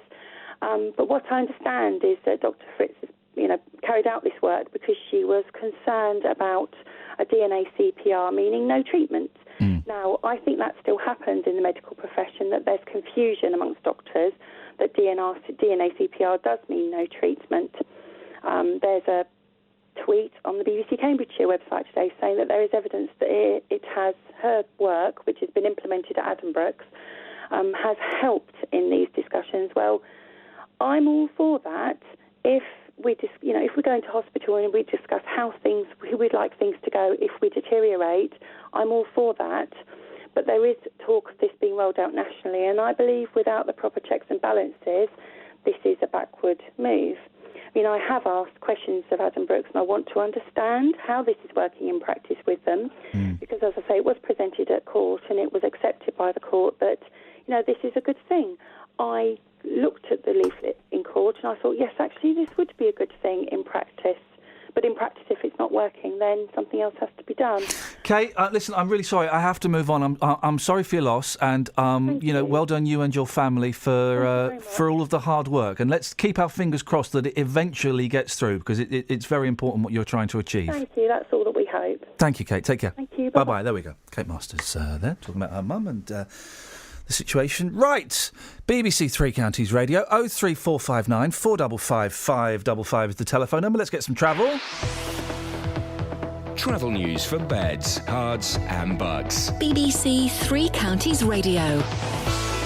Next thing, the usual rush hour delays really on the motorways. The M25 anti-clockwise slow in patches from 21 down to 16. That's the M1 down to the M40.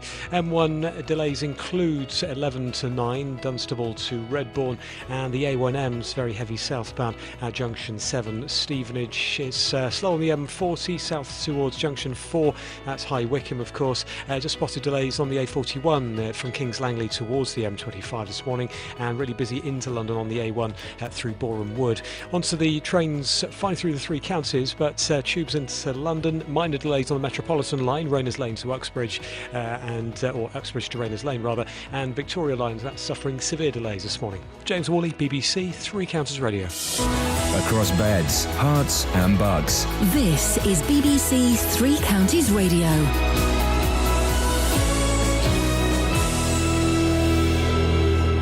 It's 7:30. I'm Simon Oxley. David Cameron has promised to tackle the threat of Islamic State at its source after the Tunisia attack, vowing that Britain would show unshakable resolve in confronting extremism. At least 30 Britons are now understood to have been killed by the gunman at the beach resort on Friday. Reports say a 43-year-old man from Buckinghamshire was shot in the attack. John Metcalfe from Hazelmere near High Wycombe is said to be recovering in hospital. Police in Hertfordshire have charged a man with murder after a pedestrian died following a collision with a van in the village of Turnford on Friday morning. A man will appear in court today charged with murdering the woman whose body was discovered in a lay-by in Buckinghamshire last Tuesday morning. And Bedfordshire police say an incident in Luton Town Centre last night was not terror-related. A man approached officers and produced a weapon and was detained. Three Counties Sports. BBC Three Counties Radio. Wimbledon starts today with the defending champion Novak Djokovic first on centre court. Andy Murray starts his campaign tomorrow. Serena Williams is first on number one court before Britain's Johanna Konta takes on five-time Grand Slam champion Maria Sharapova. Here's Russell Fuller. Neither Djokovic nor Williams has played a competitive match on grass this year. Djokovic opted for a mix of rest and practice after the disappointment of losing the French Open final to Stan Wawrinka, while Williams took to Jack Nicklaus's back garden, which has more than enough room for 3 grass courts. It's the Serb who has by far the tougher challenge against Philip Kohlschreiber, the highest-ranked player not to be seeded. Konta, an Eastbourne quarter-finalist just last week, will be hoping to catch Sharapova cold. And in early evening, the British number one Heather Watson takes on Caroline Garcia of France. In football, Watford transfer target Diego Perotti appears to have turned down a record-breaking £7 million move to the Hornets from Italian side Genoa. Reports in Italy say the Argentinian wants to stay in Italy and move to Napoli, although Genoa say the only firm offer they've received is from Watford. Meanwhile, Watford continue to be linked with 2 players from Inter Milan, plus Roma's Greek international defender Jose Jolibas. And former Manchester United and England player Phil Neville is in talks with Valencia about becoming their assistant manager. In cricket, Australia continued their preparations for the Ashes series by beating Kent. The Aussies victorious by 255 runs at Canterbury. BBC Three Counties News and Sport. The next full bulletin is at 8. Local and vocal across Beds, Herts and Bucks. This is... Thank you, Simon. BBC Okay, Three Counties Radio. So, no newspapers at all whatsoever, guys. If you've got... This is a genuine plea, OK? This isn't me doing a little piece. This is genuine, right? If you have a newspaper in your house, in your car, in your garage, in your shed, it doesn't matter if it's not today's. It can be yesterday's or last week's or from 1963. In fact... could you give us a call and just go through the papers? Tell us the headlines, the front page, and maybe a few of the stories. Because this is now I would be going, OK, well, here's a funny story on page 12 of the Daily Mail about how a driver in Yorkshire was choking on a Ginster's pasty and he was saved by George Michael. That's the kind of thing. I haven't got any of that. Got none of that. Did George Michael do that? Well, yeah, probably. Why the hell not? So if you've got a newspaper, guys, please, I'm begging you. What does that mean? What does that text mean at 7:25? Which one? The ain't got nothing. Oh, he's correcting you on your grammar. No, well, helpfully. Oh, jog on, you pillock. You pillock. There's posh swear. Pillock. That's what we're talking. Does that mean something rude, though? I don't know. 03453 009956. If you've got the papers, let's have a look. We're also asking about cinema etiquette. After I went to the pictures yesterday to see the excellent Minions. The music was great, and my boys were singing. It's all 60s music. There was a little bit too much music, and I kind of thought, when they were playing the Who's My Generation as another comedy montage, and it was very funny, I kind of thought, yeah, but you could have written some gags here. You know, yeah, but you're skimping. There's a little bit on content. Is the trouble that the Minions don't talk much? Well, I didn't know they didn't speak English. Well, they don't really. They say banana. Banana. They're not talking. It was funny, but they were just during the trailers. The adverts started, then the trailers started, and I think once you're in trailers, you're in the film. That's the film. That's everybody's shush time. Exactly. And this like 6 parents who'd obviously, were on some sort of trip, brought in 30 kids, and instead of doing all right, girls, you sit over there. Shh. No, I'll get it in a minute. Sit. I will get it. Sit down. Thank you. Instead of doing that, they're going, all right, girls, everybody. Lucy, do you need who needs a boost? The trailer for Hotel Transylvania 2 is on. Do you know what I'm hearing when you're saying that? Yeah. Off-duty teachers. Oh. They're using their teacher voices. No. It was stuck-up mums and dads showing off, being all organised. For a start, you're not that organised. There were 30 kids. You should have been in before the film started, all right? And then once you came in during the trailers, OK, who needs a booster seat? Girls, No. Girls, you should have gone before we came in. You organise the boosters and the toilet trips before you go in. Fact. So, cinema etiquette, and Catherine called a woman... A cow bag. A cow bag. Posh swears, please. She was one. She was, I'm not sorry. Oh, here we go. Who's that idiot? Oh, it's Alan Winter. Jog on, mate. 034... Does he like me now or not? I don't know. 03459 455 555 is the telephone number. If you want to give us a call... Have you got any material there that we can delve into? Yeah, I'm looking up Jose Holebas. I'm trying to work out why he's Greek and he's called Jose. OK. Or Jose. He's also known as Iosif Cholevas. Oh, blimey, isn't that interesting? He's a Greek professional footballer who plays for Roma and Greek national team. Okay. His father, Achilles, is a Greek from Trikala. Achilles. And his mother, Lois, of Uruguayan descent. Ah, that's why he's got a foreign name. That's that sorted. Don't you listen? We've got enough dull stories this morning as it is. You don't need to add to them by talking about someone who's the problem. The problem with Achilles, his Achilles heel, if you will, was his heel. Yeah, didn't dip it, did she? What? Okay, right. Okay, you get that. It could be a phone call. Pillock means willy originally. Now, Oxford Dictionary says it's a term for stupid person. Rebecca. An idiot or a cowbag. Which is worse? Given the sort of woman Catherine has described, what about good morning, afternoon, evening, madam? You seem to be having a bad day. And whilst I sympathise, you are causing an obstruction. I wonder if you'd mind moving your car before I get a wrench out of my toolbox and smash your headlights. Liam! Pat's on the line. Morning, Pat. Morning. Hey, Pat, have you got a newspaper for us? I've got the Metro. Is it today's Metro? Yeah, it's today's. It's got big news headlines, so we know it's today's. Hang on a second. How have you got today's... Where are you calling from? Luton. How have you got today's Metro in Luton? Internet. Hey, Giza! The thing is, we've had 3 people saying, "Oh, why don't you do the papers online?" Okay, first things first, you can't access the Sun online unless you pay $1. I ain't paying $1. Not for the Sun. And secondly, I've looked online, and you don't get the geography of the newspaper. I don't know where they hide the stories that I would like online. I was looking at the Daily Mail online. I can't find nothing. Well, no, this is definitely today's. It's got 3 huge news stories in it, so I know it's today's. Oh well, then, Pat, let's have it. Could you go through the Metro with me and Catherine?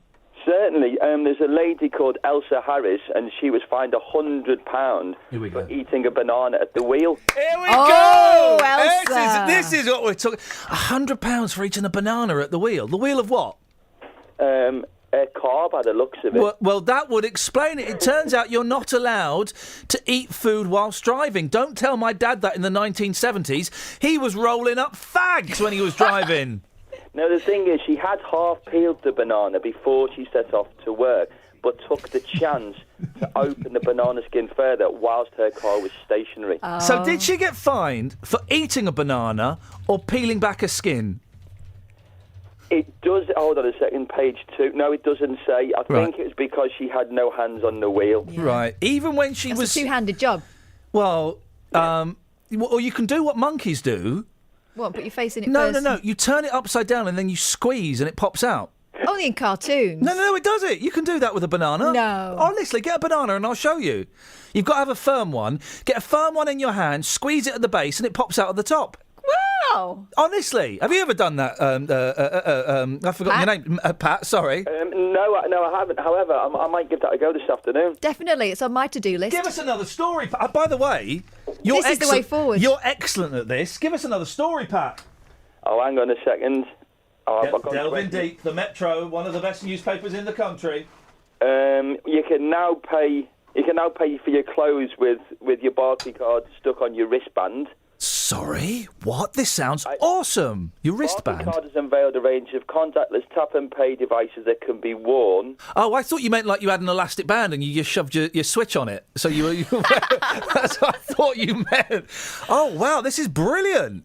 Now, the thing is, a lot of the stories here that are either Glastonbury, which was boring, or this year. Oh, we've got Gay Pride Parade in New York. I bet they do a good one. Derek Jacobi right at the very front. Fair play. I bet they was right at the front. Best place to be at a gay march, isn't it? Yeah. Well, it depends what you're into. Maybe at the back. I don't mind. Anyway, so that was... Because there was one in London at the weekend. I think we got away with that. Did you see that furore? Because someone thought they'd phoned CNN about an ISIS flag that they'd seen. It wasn't an ISIS flag. It was a mock-up using implements, let's just say. Bedroom tools. Gardening implements for the bedroom. Pat, listen, that was brilliant. If you feel like calling in any point of going through the papers for us, you can do, boss. Right, will do. Thank you very Pat. much. Ta-ta. He was good. I mean, he was properly good. Let's see if Janet's as good. Morning, Janet. Good morning, Ian. Janet, you're going to go through the papers for us. Can I ask what paper you have and when is it from? I have the Daily Express from November the 9th, 1939. Oh, baby. What's going on in 1939? Right. Well, it's only a piece of it, I'm afraid, because it was wrapped around a glass at a charity store I visited a while ago. Isn't that one of the best things? I've had that where I've either taken up some floorboards and there's been an old paper under there lining something, or you buy I remember buying a box ages ago and it was lined with an old newspaper from the 50s.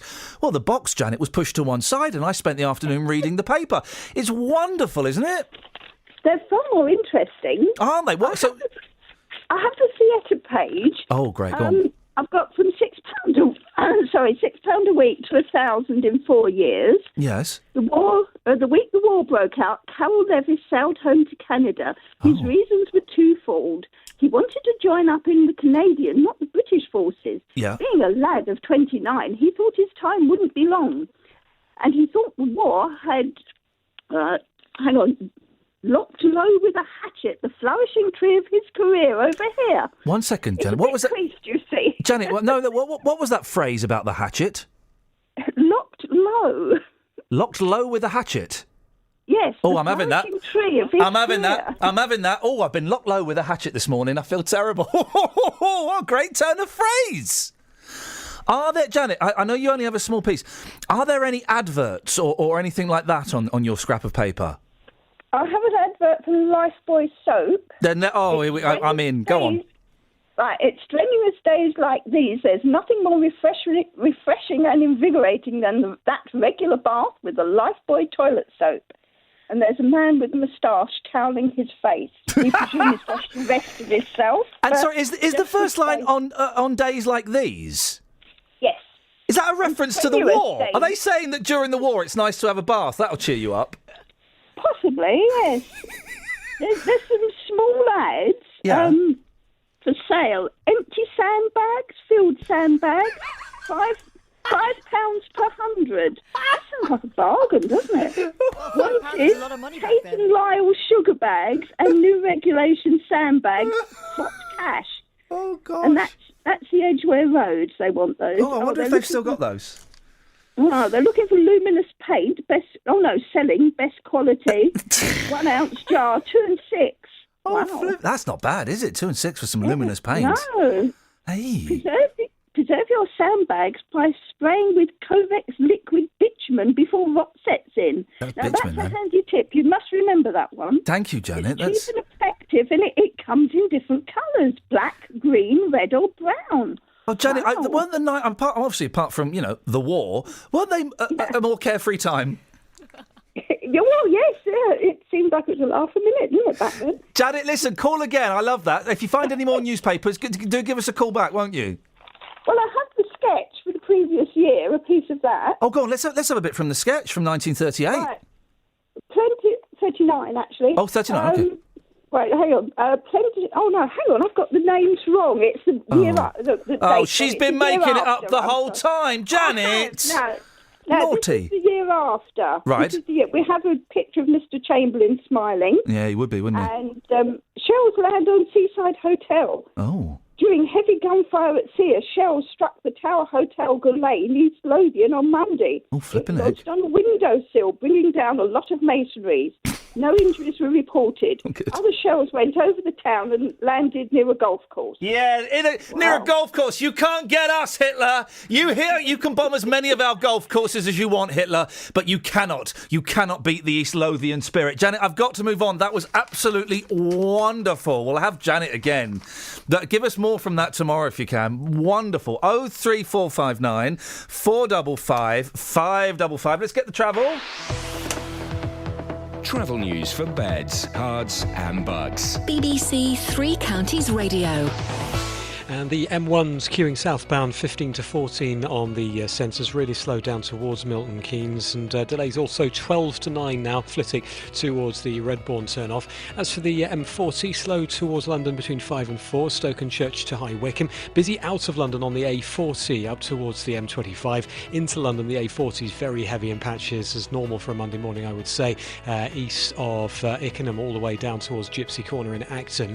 And the A1M delays, including southbound heading south of Stevenage towards the Nebworth turn. The A1's busy through Boreham Wood. M25 Monday morning anti-clockwise delays from 21 to 16. That's the M1 all the way round to the M40. Just spotted actually A404 southbound passing Marlow. Usual delays down towards the Bisham roundabout. And trains, well, Great Northern delays into Moorgate at the moment as there are problems with the signals just south of Drayton Park. James Worley, BBC Three Counties Radio. Oh, I've been knocked low with a hatchet. Timber! Timber! Timber! Thank you, James. Thank you, Janet. Thank you, Pat. Excellent stuff, you guys. You are now our unofficial newspaper correspondent. Wear that badge with pride. There's no actual badge. Where are we? 7:47. Weather coming up in a second, but right now these are your headlines on BBC Three Counties Radio. David Cameron has promised to tackle the threat of Islamic State at its source following the Tunisia beach attack, in which at least 30 Britons are now understood to have been killed.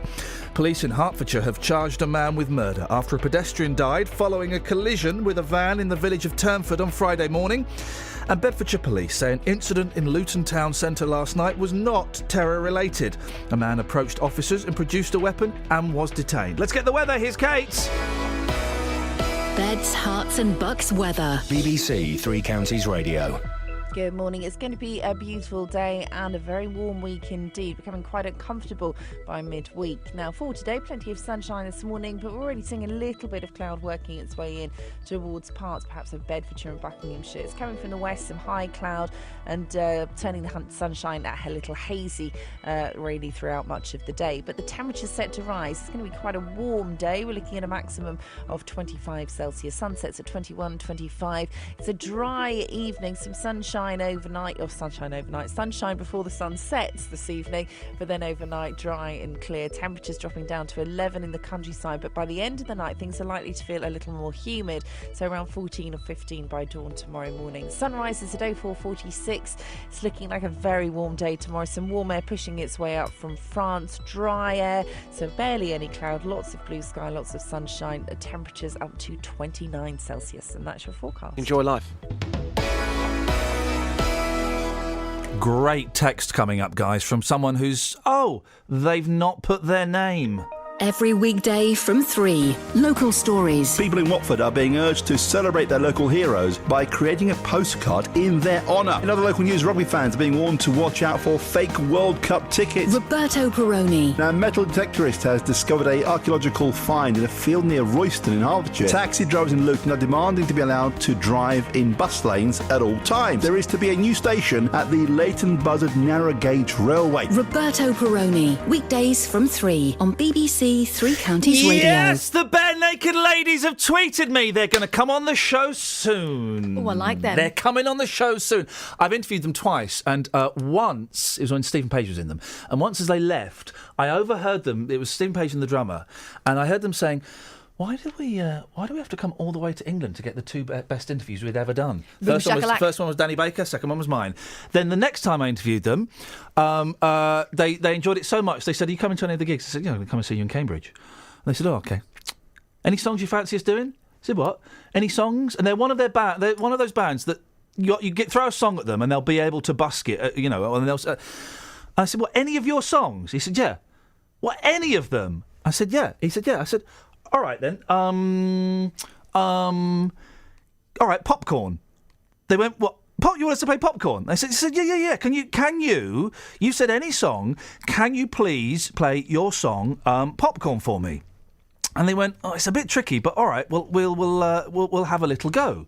So I then went to Cambridge to see them, and here's the thing with bands that come from America, right? I'd always go and see them in London. Well, they're from Canada, but bands from abroad, you're always going to say, no, go out of town, go to Cambridge, go to Brighton, because they play like much smaller places. They play really tiny little places. So go and see them there.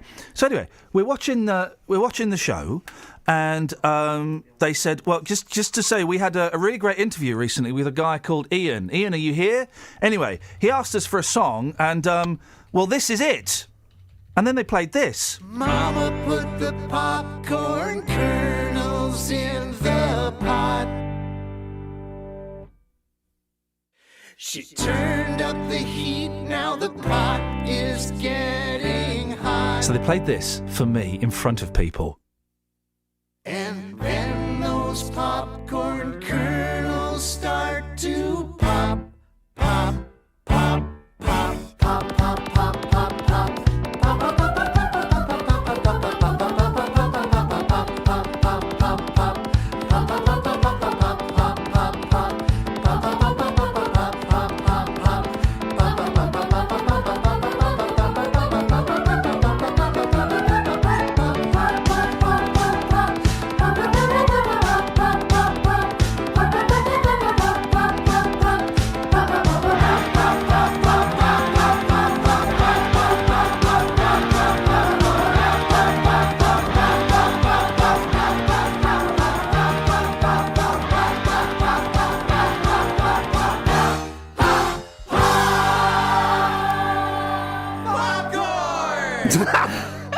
They played that for me in front of actual people. I hope the whole room of grown-ups went nuts. They went nuts for it, and they've just tweeted me saying we'd love to come on the show again. So let's make it happen. Can I just do this text? Go on. Do you want to do it, or shall I do it? Is it this one about the anonymous one? Yeah. The first line to this is genius. Okay. I mean, it sounds like an excuse, but racism is natural. Right, now, stop you there. Yeah, it is, and I think we're all a little bit racist, to quote the song from Avenue Q. We are all a little bit racist, but... So is me fancying Ben, but I don't jump on it. Yeah, we can all overcome. The thing is, we are an intelligent species. Careful, Except for some of those people that were marching on Saturday. We are an intelligent species. So, yes, we feel racism is natural to us within a certain extent, but we're able to intellectualise it, realise that it is pointless and is based on things that happened thousands of years ago in our DNA, and then we can overcome it. Yeah. Continue. People protect their group and compete with other groups. Yep. The government have affirmative action policies that are racist, Iain. I would kind of. Short answer, I'd agree. Long answer's a bit more complicated. Continue. If you're crazy enough to want your children to grow up in a Muslim environment... Didn't say this that. escalated, Didn't say it? that. Yeah, carry on. Just go and live in a Muslim country. Take a couple of GoPros with you. It would make an interesting documentary. And the name of that texter is... they didn't bother to put their name hang on on a second. or call in. They've sent us a few things in the past, none of which ever have their names on. Hey, guys. Thanks for that. Listen, affirmative action, completely different thing. My short answer is I'm not completely convinced by it. Long answer is a bit more complicated. Why did I say I wanted to go and live in a Muslim country? When did I say that? And yeah, we're all a little bit racist. And isn't that, the majority of us are able to recognise it for what it is and put it to one side. And sometimes it kind of comes up and you go, oh, hang on a minute. There's no need for that. That's something that's programmed into my DNA. I can put that to one side. Some people haven't got the brains to be able to do that, and they give in to the weakness of racism and they take it to the nth degree.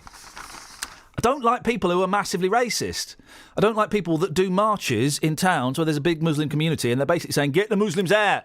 And they walk around holding, guess what? Crosses. Oh, dear God, help me. What's Christian about that? 03459 455 555. Now, speaking of holding big things, steady. Do you remember we told you about the Luton, the lollipop man? He was sacked after moving children into the path of an on-call fire engine. It was a big story. It was in all the papers. Well, 6 weeks on, his vacancy has not yet been filled, and 104 parents and residents have signed a petition to have the matter addressed. So why has it taken so long for the council to find a replacement? Luton Borough Council told us they're in the process of recruiting for the position and are hopeful of finding a replacement shortly. Well, on the line with me is previous lollipop lady, Jackie Britton. Morning, Jackie! Good morning, good morning. Why has it taken so long, do you think? Well, I think, just going back a few weeks when that lollipop man was finally dismissed, yeah, they put in an advertisement, not for this particular site, but another site, and this time, I think it was probably due to your radio programme when the issue was raised that they haven't got enough standbys to cover for these sites. That was actually addressed in that advertisement. On from then, they actually advertised for the St Ethelbert site, and that part didn't appear in that advertisement. Oh. That's the only time I've ever seen that put on an advertisement. In all the time I was a lollipop lady, and that was the only time. So it was obviously sort of come home to them, that's maybe what they should do. Oh, dear. They advertised the St Ethelbert one, they just didn't put that in again, and this is where they fall down. This is where they've done. This is why probably one of the reasons why it has taken so long. So they've not really been pushing it perhaps as hard as they should have done? No, I don't think so. I mean, on a couple of occasions I've seen the supervisor out there by the gate, standing there. She doesn't seem to, from what I've seen, observed, engage with any of the people that are actually crossing the road. Mm. And she's only there for about 10 minutes, maybe 15 at the most. And the other day when I saw her, maybe a couple of weeks ago, as she turned her back and walked back in through the gates, the cars immediately, within seconds, were putting up on the zigzags and letting the kids out the cars. In your opinion, Jackie, do you think it's safe the way it is now? Oh, no. Definitely not. No, it isn't. And I mean, that's obviously why the parents have addressed that, and good on them. That they've... But what a shame that they've had to get together, I think it was 104 signatures, to present it to the council. And then, I mean, obviously, they could go out there and reassure the parents. They maybe could hand out letters and say, look, we really are working as hard and as fast as we can, but it's taking time. But I don't think that's been addressed, and I think that's why probably the parents did it. It was a shame. I mean, good on them for doing it. On the other hand, what a sad state of affairs. Jackie, listen, you are our eyes and our ears in that area. Could you let us know if there's any development? If maybe, I don't know, maybe one day you look out of the window and you see a gentleman or indeed a lady with a giant lollipop and a long white coat standing in the middle of the road. Could you tell us? I will, my love. Jackie, you're a good sport. Thank you very much. Take care. OK, dear. Bye-bye. Ta-ta, there we go. Isn't she a nice lady? See, we're nice people we get on the show. From time to time, we sometimes get completely enough to plums. If you were listening an hour ago, you'll know exactly to whom I refer. 03459 455 555 is the telephone number. If you want to give us a call, we're still looking. Still no papers. Don't matter. We've found a way to plug the gap. It's you.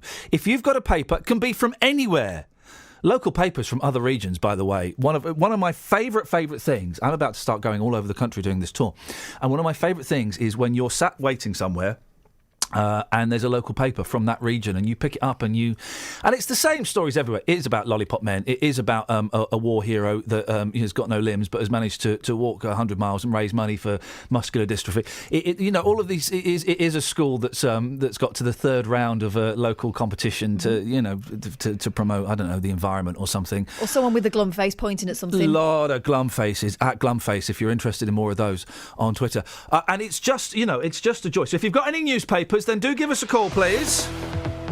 Travel news for beds, cards and bugs. BBC Three Counties Radio. Slow moving into Bedford on the A6. It's all because of the bypass works on Paula Radcliffe Way. So slow moving down towards Shakespeare Road. Also looking very heavy heading in on the Bromham Road. I've just spotted out from the Bromham side into Bedford this morning. As for the A10 at Cheshunt, southbound delays from the River Trading Estate down towards the M25.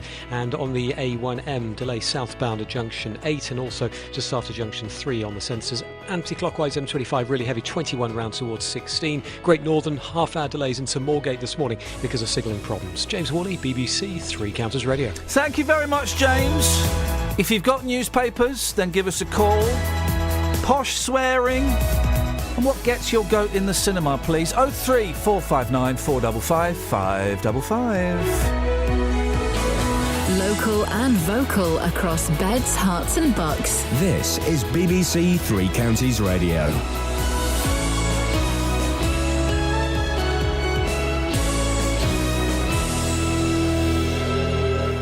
It's 8 o'clock. I'm Simon Oxley. The headlines: Cameron pledge after Tunisia attack, man charged with murder in Hertfordshire village, and man in court after woman's body found in Buckinghamshire lay-by. BBC Three Counties Radio. David Cameron has said Britain will show unshakable resolve in dealing with Islamist extremism after it emerged that at least 30 British tourists were killed in Friday's attack on a Tunisian beach resort. Reports say a 43-year-old man from Buckinghamshire was shot in the attack. John Metcalf from Hazelmere near High Wycombe is said to be recovering in hospital. Writing in the Daily Telegraph, Mr Cameron says the security services must be given the tools they need to tackle the threat. Here's the BBC's assistant political editor Norman Smith. The Prime Minister is today not proposing any new policies or initiatives, nor is there any suggestion of additional military action against the so-called Islamic State. But it's clear Mr Cameron believes there does need to be a more robust readiness to defend Western values. We must be stronger at standing up for our values, he writes, of peace, democracy, tolerance, freedom. We must be more intolerant of intolerance. His language suggests a renewed drive to challenge those in the Muslim community who may passively condone attitudes which fuel the extremist narrative. Police in Hertfordshire have charged a man with murder after a pedestrian died following a collision with a van in the village of Turnford on Friday morning. It happened in Groom Road at about 11:30. A man in his 50s from Turnford was killed. 56-year-old Michael Turner from Landau Way in the village is due to appear at Hatfield Remand Court today. A man will appear in court today charged with murdering the woman whose body was discovered in a lay-by in Buckinghamshire last Tuesday morning. The body of Anita Kapoor from Hayes in London was discovered by a member of the public in the lay-by on Amersham Road in Gerrards Cross. 34-year-old Navin Mohan from Southall in London is due to appear at High Wycombe Magistrates Court today. It's being claimed that hospitals are doing little to implement new guidelines over how they issue do not resuscitate orders. It follows the case of a woman from Hertfordshire who was placed on a DNAR without her or her family being told. More from Jane Killick. Janet Tracy from Ware was taken to Addenbrooke's Hospital after a car crash in 2011. But because she'd been previously diagnosed with cancer, doctors decided without her family's consent that she shouldn't be resuscitated. A year ago, it became law for patients to be consulted about end-of-life care, but her family says hospitals still aren't doing enough. A BBC investigation has found that over the past 3 years, the number of complaints about the orders has risen at hospitals across the eastern region from 7 to 45. Bedfordshire police say an incident in Luton Town Centre last night was not terror-related. A man approached officers and produced a weapon and was detained. Police had been called at 7:50pm to reports of violence in St George's Square. A number of men were arrested. The man who approached police was not connected to the original incident. Banks in Greece will remain shut until next Monday because of the financial turmoil that's threatening to force the country out of the euro. The Greek people will be limited to daily withdrawals from cash machines of up to €60 or just over £40. In sport, Wimbledon starts today with defending champion Novak Djokovic first on centre court. The weather dry and sunny, a maximum temperature 25 degrees Celsius. And you can get the latest news and sport online at bbc.co.uk/3 counties. Thank you, Simon. More from Simon in half an hour. Another hour of this nonsense. Sorry, guys. Iain Lee, BBC Three Counties Radio. 03 459 455 555. Posh swearing, cinema etiquette, and we ain't got no papers. We ain't got no fort control. If you've got one, could you give us a call, please? 03 459 455 555. Across beds, hearts and bucks. This is BBC Three Counties I'm going Radio. to write on your board. Can I come in and write on your board? Yeah, what are you going to write on your board? Read to us. Hang on. Okay. We've got with the whiteboard is empty as well. So if you wish to come and add stuff to the whiteboard, then you can. I've just ordered the new Bare Naked Ladies album. Oh yeah. So much for me trying to save money. What's it called? I don't know. Silver Ball or something. I don't know. Why does that matter? Why does that matter? Well, because I might get it. Well, I'll tape it for you. I mean, what? I'm going to make you a mixtape of some of their finest stuff. Will you put all the stickers on it? Yeah, I'll do that and everything. Do you want some posh swear words from Damon? Yeah, go on. He says the epitome of posh swear words that are banned in the House of Commons, include blackguard, coward, git, gutter snipe, hooligan, idiot, liar, pipsqueak, pecksniffian, which sounds filthy, rat, swine, stool pigeon, and traitor. I have no idea what this text from means. Kate means. Yeah, you read it, 'cause maybe I'm missing something. Nor do I. I wonder if there's been a bit of predictive interference here. Good morning, guys. I do agree with Iain, but... And then I think coming should be something else. Where has Britain's values gone? I know Iain will have a go at me for saying what I've said. Well, we would if we could understand it, Kate, from Milton Keynes. He loves the show and he's given us a smiley Well, nice face. for you, Kate. I don't know what you're saying, though. Are you saying that we don't have any British values anymore because there's loads of foreigners over here? Is that what you're saying? Because... I thought tolerance and fair play were part of British values. Yeah, and also... if we were a lazier radio station or a host, we would do. But what does being British mean to you? It's tolerance. It's helping people. It's applauding people who are successful.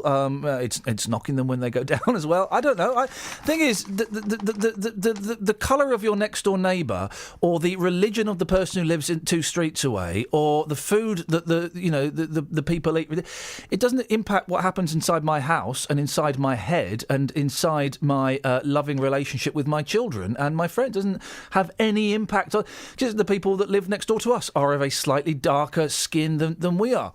Has no impact. No impact on my Britishness. And isn't it wonderful how the great granddaughter of someone who came over on a boat from Ireland can end up dictating this morning's news that you're getting through your ears?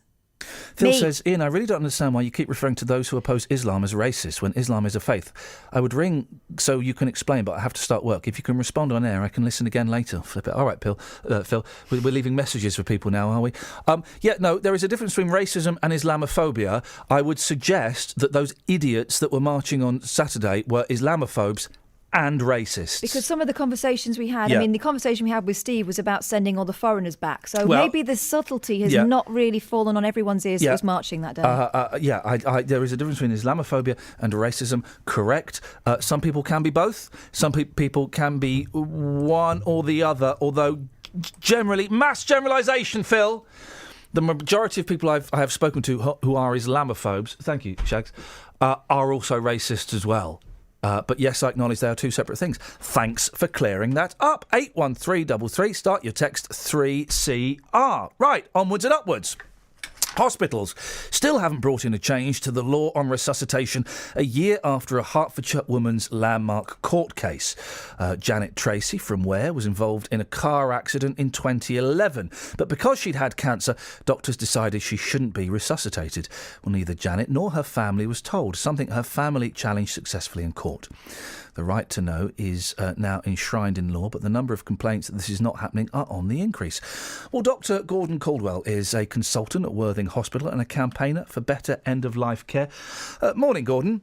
Good morning. How are you? Yeah, good, thank you. I can understand. I've had to have the conversation with my mum and my doctor because she's in kind of care at the moment about resuscitations and whether we'd like a resuscitation or not. Can you explain to the listener, though, please, why doctors and medical staff might consider not resuscitating a patient? Well, the point they might consider not resuscitating a patient. I think the important thing to remember in all of this, and I know the Tracy family, is that the doctor's motive in looking after care is always kindness and respect and dignity. And put simply, as you know, with your mother and with my mother, when she was coming to the end of her life, there's a stage where people become so frail that we know they're very close to end of life, and that if they die, they've suffered from ordinary emotional dying. It's a very difficult time for the family, but there'll be no chance that the heart could be restarted. cardiopulmonary resuscitation, which is what we're talking about, and we should use the full words cardiopulmonary resuscitation, is a treatment used when the first organ to stop is the heart. And if you can get the heart working again, the other organs survive. When we come to the end of our lives and we're suffering from ordinary dying, the major vital organs have failed and the heart is the last organ to stop. And when we try then to restart the heart, it simply won't restart. Why would, in the past, apparently it's still happening, have some doctors not spoken to the patient or the patient's family about the decision in advance or not to resuscitate? I think there's been a big change in what's happened in medicine in the last 30 years, in that we've now got a large number of people, maybe over 85 in hospital, with lots of what we call comorbidities, who might still be likely to survive that particular admission. So if we're dealing with somebody who's plainly dying and clearly dying and imminently dying, that is usually discussed with the patient if it's appropriate, and with the family, and they're called in and they're with the patient as they die. What we've now got is a large cohort of people in hospital who are having treatment maybe for pneumonia, but also have lung disease and kidney disease and heart disease, and maybe have had a stroke. We expect them to get better from the pneumonia, but we know they wouldn't survive if they had a sudden unexpected collapse. And those are the patients where the doctors would issue a do not attempt cardiopulmonary resuscitation order, because they knew if the patient had a sudden collapse, they couldn't be resuscitated. But on the other hand, the message we're sending to the patient is, at the moment, we're treating you, we're doing all we can, and we expect you to be home in a week's time. And to have that discussion is very tortuous and difficult and takes a long time, and also leaves the patient confused. Did the doctor say I'm going home in a week's time, or that I'm going to die and they're not going to resuscitate me? So there's a lot of difficulty and confusion about the use of words. And I think, come back to what I said early on, if a doctor's issued a do not attempt cardiopulmonary resuscitation and is an ethical professional doctor who you trust, he's done it out of kindness and respect for the person who's frail and often elderly and coming to the end of their life. Of course, when you are the family in that situation, and then you find out afterwards that the do not resuscitate, the order was kind of put in place, it's hard to recognise what you're saying, that it's done from a caring, sympathetic place, isn't it? When it's your mum or it's your husband or whoever who has passed on in those situations, should the family not be told? Yes, they should, and I think what is needed is then a lot of time for these discussions. I think a discussion like that with a family would take a minimum of 30 minutes, and sometimes longer than that, because it is a difficult conversation, this concept that somebody's well enough to live but is close to the end of their life and the resuscitation attempt wouldn't work. And I think it's much better if we can turn it round and say, knowing your wife or your grandfather, how do you think that person would like to come to the end of his life? And usually people, we know, talk about how they want to die at home, and they want to be at home with their family around about them. They want it calm and peaceful. If that's what they want, they don't want cardiopulmonary resuscitation, because at that moment when the person stops breathing and the heart stops, the cardiac arrest team would come in and start doing chest compressions and applying defibrillation, something that is wrong in ordinary dying. Here's the thing, Gordon, and this is. I often scratch my head about this. How come we're so rubbish at talking about death? I really think that it should be kind of. Well, it sounds a bit blunt, but it should be taught in schools or something. That we should, from a younger age, I'm not quite sure what that age would be, but we should be more open about. Hey guys, we're going to die, and this is sort of what you might experience. This is sort of what you might feel if someone near to you dies. It's going to happen. We just don't talk about it, do we? No. I think, again, there's been a big change since the Second World War. Life expectancies increased dramatically, and it's uncommon now for children and young adults to have had members of their family who've died. So we just don't see people dying. So there's been a big change in the demographic, which has led away from that conversation. I think it's once somebody starts to interact with the health service frequently and has long-term conditions, that's probably the time when we should be talking about how that person wants to live, how much medication they want, how they would envisage end of life, and to make it a more public conversation, which is why I'm talking to you today, because you're obviously doing that and promoting it. And this sort of approach I'd have with my frail patients would be, paint me a picture of your ideal future dying scene. And the person can then paint, which is usually that picture, that they're with their family, they're calm, it's quiet, there's very little medical interference, they're not in pain and distress, they're warm, clean, dignified. And if the person's painted that, why do we have to bring in this discussion about a treatment that's used for a different condition, which is cardiac arrest, and is very traumatic and is a very undignified way to die, and causes trauma not only to the patient and to the relatives, but to the doctors and nurses who actually wanted to be very kind in that situation and see the person come to a calm end of life. Gordon, I really appreciate your time this morning. Thank you very much. Thank you very much, Iain. Thank you very much indeed, Dr. Gordon Caldwell, consultant at Worthing Hospital. 03459 455 555. Let's get the trav. Travel news for beds, cards and bugs. BBC Three Counties Radio. Well, unusual delays on motorways, including the M1 southbound slow-moving 10 to 9. M40 is very heavy south of Junction 5 Stokenchurch towards High Wycombe. And also delays on the M40 out of London up towards the M25. Anti-clockwise M25 slow from, just west of the M1 down to 16, the M40. Clockwise appears to be moving fairly well. A1M's very heavy passing Stevenage, slow-moving 8 to 7. And also delays northbound actually just spotted passing Welling on the A1M. Trains into Moorgate in London, Great Northern just been suspended, Finsbury Park to Moorgate. Some trains from Letchworth and Welwyn Garden City will either stop at Finsbury Park or be amended, we're being told. So problems into Moorgate this morning. James Worley, BBC Three Counties Radio. Thank you, James. It is Monday, the 29th of June. You all right, love? Just bashed myself in the face. Okay. Do you want me to stop? I can stop this.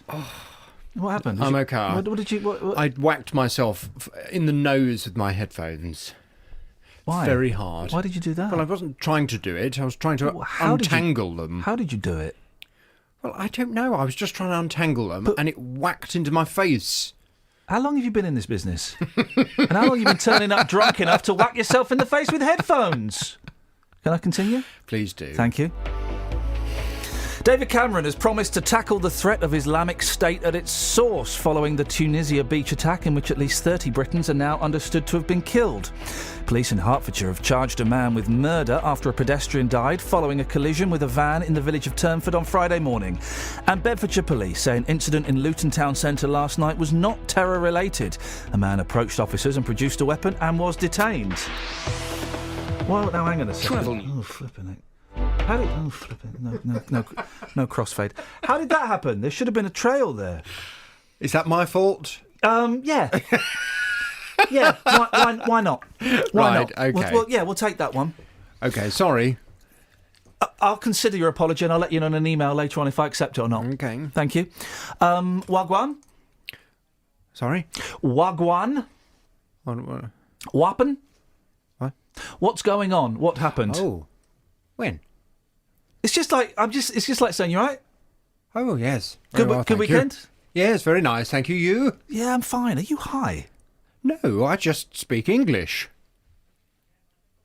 And whack yourself in the face with headphones like like a plum. Good morning, sir. What's on your show this morning? Coming up on the big phone in this morning from 9, I'm going to be asking, do you think it's time we sent British troops to fight ISIS?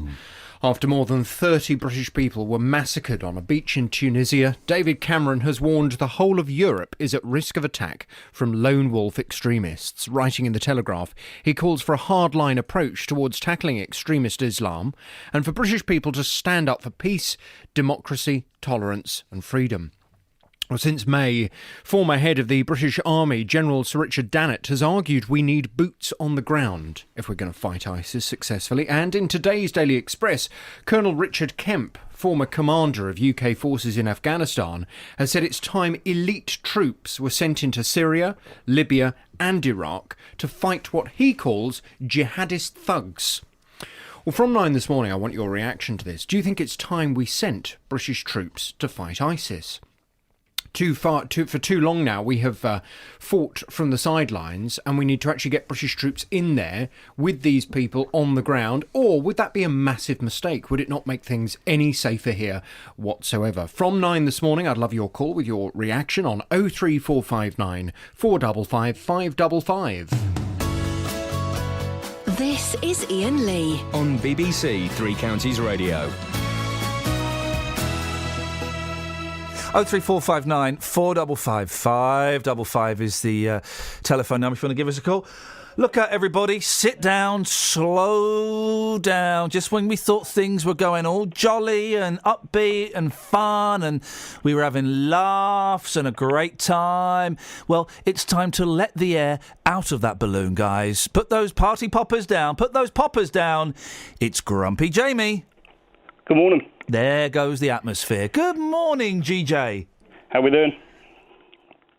We're doing great. How are you doing, mate? Not so good? I'm okay this morning, actually. Okay. As usual, your voice gives away very, very little. Exactly. Yeah. Best way to be. Is it? It is. How was your weekend, GJ? It was very well. Yourself? It was very well? It was good. It was really good, actually. It was very well. It was a good? It was a good. Did you go to Italy? No, sir. I went to a beautiful place called Skegness.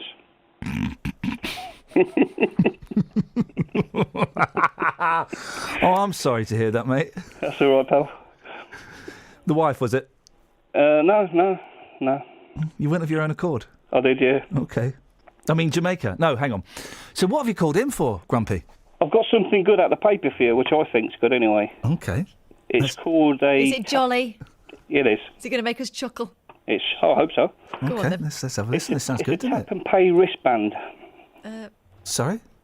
That's what they call a tap and pay wristband. Obviously, for your kids that want to go out and spend some of your money. Yeah, you rather get a than wristband. giving them cash. It goes on this wristband. It's like contactless. From Barclays, yeah? Yeah. Which is being released this week. Do you want to tell him? You tell him, Kath. You tell him. You're better at this kind of stuff. Jamie, that was good. How long you been listening for this morning, Jamie? Not too long, actually. Well- Keep getting disturbed by phone calls. From whom? Employees. Oh, sack those 'em. guys. Sack 'em off. Sack 'em off. Would love to. Yeah, do it. Sack 'em. You're the boss. Not going to happen, is it? Why? Because it's not going to happen. If you get rid of them, then I have to do more work. Well, then hire someone you like. Try and find someone you like. Hire someone sexy. Catherine, you put him out of it. I mean, you put him back into his misery, please. Jamie, you know that paper you've got there? Yeah. Has it got any other stories in it at all? That we haven't done already this morning? No, not really, because it's online anyway, so... So you actually went and found that one? You I didn't specifically actually found... Catherine. No, my daughter actually said to me about it at the weekend, because obviously she wants one, so I was going to order her one today, because it's released on Wednesday. Sorry to put it down on your day.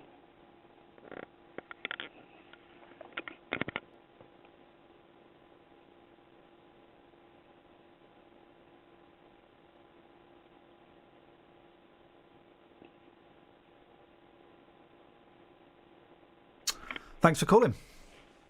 Bye-bye. Local and vocal across beds, hearts and bucks. This is Iain Lee. BBC Three Counties Radio. Oh, man. I mean, Orquado. That's the very D of, isn't is. it? The very The D of A. of. Unbelievable. If you've got a newspaper with a story in that we haven't done before, bearing in mind, right, it can be a newspaper from any country, from any time, right? Jamie. What are the odds of him picking the same, literally an almost infinite number. What a stupid thing to say, but I'm going to say it. There's literally almost an infinite number of stories he could have gone for, and he went for the same one as Scouse Pat. He literally did. He literally did. Any texters? Yes, Kate's back. Is Kate the good one or the bad one? Well, we don't know yet. Okay. We still need to make up our minds on Kate, do we? Kate says, I'm mixed race myself, and I'm having to edit this because I can't read your spelling. I think sometimes your phone is interfering and sometimes it's your thumbs. I'm mixed race myself. It's about how many people that's coming into the country, and people should not kill or boom anyone. No one should boom anybody, unless they've asked to be bombed. A boom? I'm not being funny, but we should help people out in our own country before helping out anyone else. Kate from Milton. But the thing is, Kate, the people doing the bombing are actually British. Yeah, sometimes it's a boom. One of my I was listening to a really lazy phone-in on another radio station at the weekend. It was LBC. And it was terrible. It was someone whose family had been immigrants. Yeah. Phoning in to complain about the number of immigrants. And it makes me laugh so much when someone who has benefited from immigration, because either they've immigrated or their parents have, saying, yeah, well, we don't want any more. Sorry? Yeah, well, we don't want these immigrants. My mum and dad, it was great that, but we don't want those ones. Why? Why? If your life is based on immigration, the success of your life goes back to you or your parents immigrating, well then how can you say, yeah, but we don't want any more, we're full up now, or those ones are different? It's like, I have a real problem. There is a turmoil within me. Okay, this is going to sound like it's not connected, and it kind of isn't, but it highlights the dichotomy within me.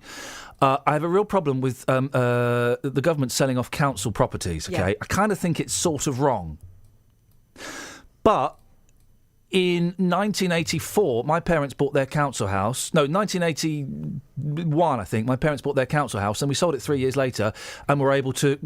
My whole life has been a significant part of the success of my life has been the fact that we bought a council house and then 3 years later sold it for quite a bit of money, and then we were able to kind of move up and up and up. But those were the times when we were being told that as working class people we should have aspirations, and part of that was owning your own home, which is something that people from before would never thought they'd be able to do. But I struggle with the argument, that we should sell council houses. I don't know if we should, but we bought council houses, and I'm where I am now. Partly because, do you know what I mean? So I realise there is a dichotomy going on which I've not yet dealt with, and it's the same thing. It's a similar thing to children of immigrants going, yeah, well, we don't want any more immigrants over here. Well, I don't know if you can say that. I don't know if you can say that because you have benefited from immigration. It's like, as I was referring to you earlier on, 100 years ago, my family were part of the Irish wave, and we were pests as far as anyone was concerned. We were, drunkards and layabouts and all kinds of things that probably wasn't true for everybody. But, we pulled ourselves up by our bootstraps, and that's something that this country and America as well is something that's made the country great, the fact that people get stuck in, and the vast majority of people get stuck in. But we don't want, I don't want any bombers over here. Do you know? I don't. But how many of those people have been first generation? How many of them actually have been disaffected youth who've decided that they could take the opportunities and then use them against us? I don't know. I haven't got the stats in front of me. But it's not about people coming over here to attack us, is it? Well, a lot of it's homegrown. Well, yeah, some of them have been. If I've got this correct, wasn't one of the not the 7-7, the one the week after. Was it 14-7, 21-7? The failed ones. Wasn't one of those an Ethiopian gentleman and one a Somalian gentleman? I think I might be wrong. I'm just kind of scratching around my head a little bit. And there is the argument that, these boatloads of people, do we take them, don't we take them, that are kind of, floating outside off the coast of Italy. There is a very strong argument that, yes, the majority of those people are in need, but what if one of those is a dodge pot from IS? It's all it takes is one of those to be from IS to come over here, and I don't know. Isn't it a confusing world? 03459 455 555 is the telephone number if you want to give us a call. 81333. Start your text 3CR. Have we got any texters? Let's have a look. By the way, if you've got any newspapers, we haven't. So phone up and show off to us, please. Not really. Beautiful, that'll do. No, not really. That's absolutely fine. I'll tell you what we'll do in that case. We're going to get a little bit of... got it in half hour without papers. I mean, guys, really, I'm struggling. Let's get a bit of this. Travel news for beds, cards and bugs. BBC Three Counties Radio.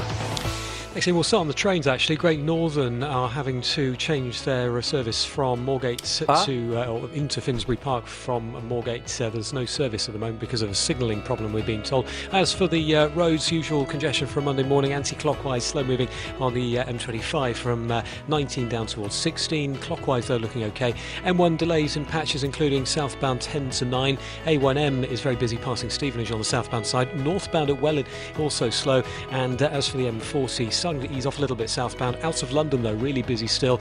And on to the situation into Bedford. Well, the roadworks on the A6, Paula Radcliffe Way, causing delays heading in towards Manton Lane. Those are, of course, the bypass works continuing. James Worley, BBC, Three Counties Radio. James, thank you very much. Last half an hour of the show.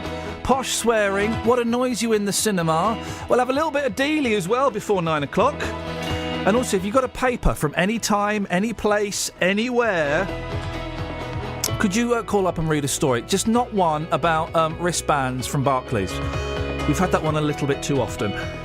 03459 455 555. Let's get the news. Here's Simon. Across beds, hearts and bugs. This is BBC Three Counties Radio.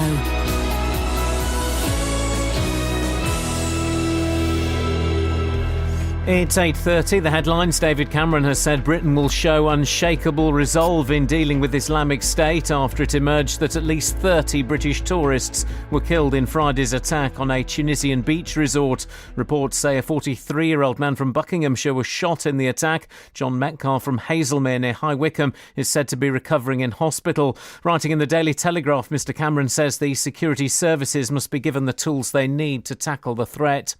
Police in Hertfordshire have charged a man with murder after a pedestrian died following a collision with a van in the village of Turnford on Friday morning.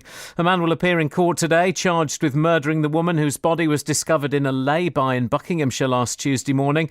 And Bedfordshire police say an incident in Luton Town Centre last night was not terror-related. A man approached officers and produced a weapon and was detained. Three Counties Sports. BBC Three Counties Radio. Wimbledon starts today with defending champion Novak Djokovic first on centre court. He faces Germany's Philipp Kohlschreiber. Ideally, I could have had a couple of matches, official matches on the grass court before Wimbledon, because clay and grass are completely different surface, and there's not much time between the two Grand Slams, Roland Garros and Wimbledon, to prepare and to make that adjustment. But I thought it was more necessary, I would say, and needed for me to recover, to rest, regroup, get myself again motivated. Elsewhere, Serena Williams is first on number one court before Britain's Johanna Konta takes on five-time Grand Slam champion Maria Sharapova. Andy Murray, meanwhile, starts his campaign tomorrow. The older I get, the more I think about the time that I've had on the tour, and also, it makes me a little bit sad when I also think that it's not going to go on forever. I want to make the most of these last, I hope it's 5 or 6 years. It could be 2 or 3 years at the top of the game. I really, really want to make the most of that.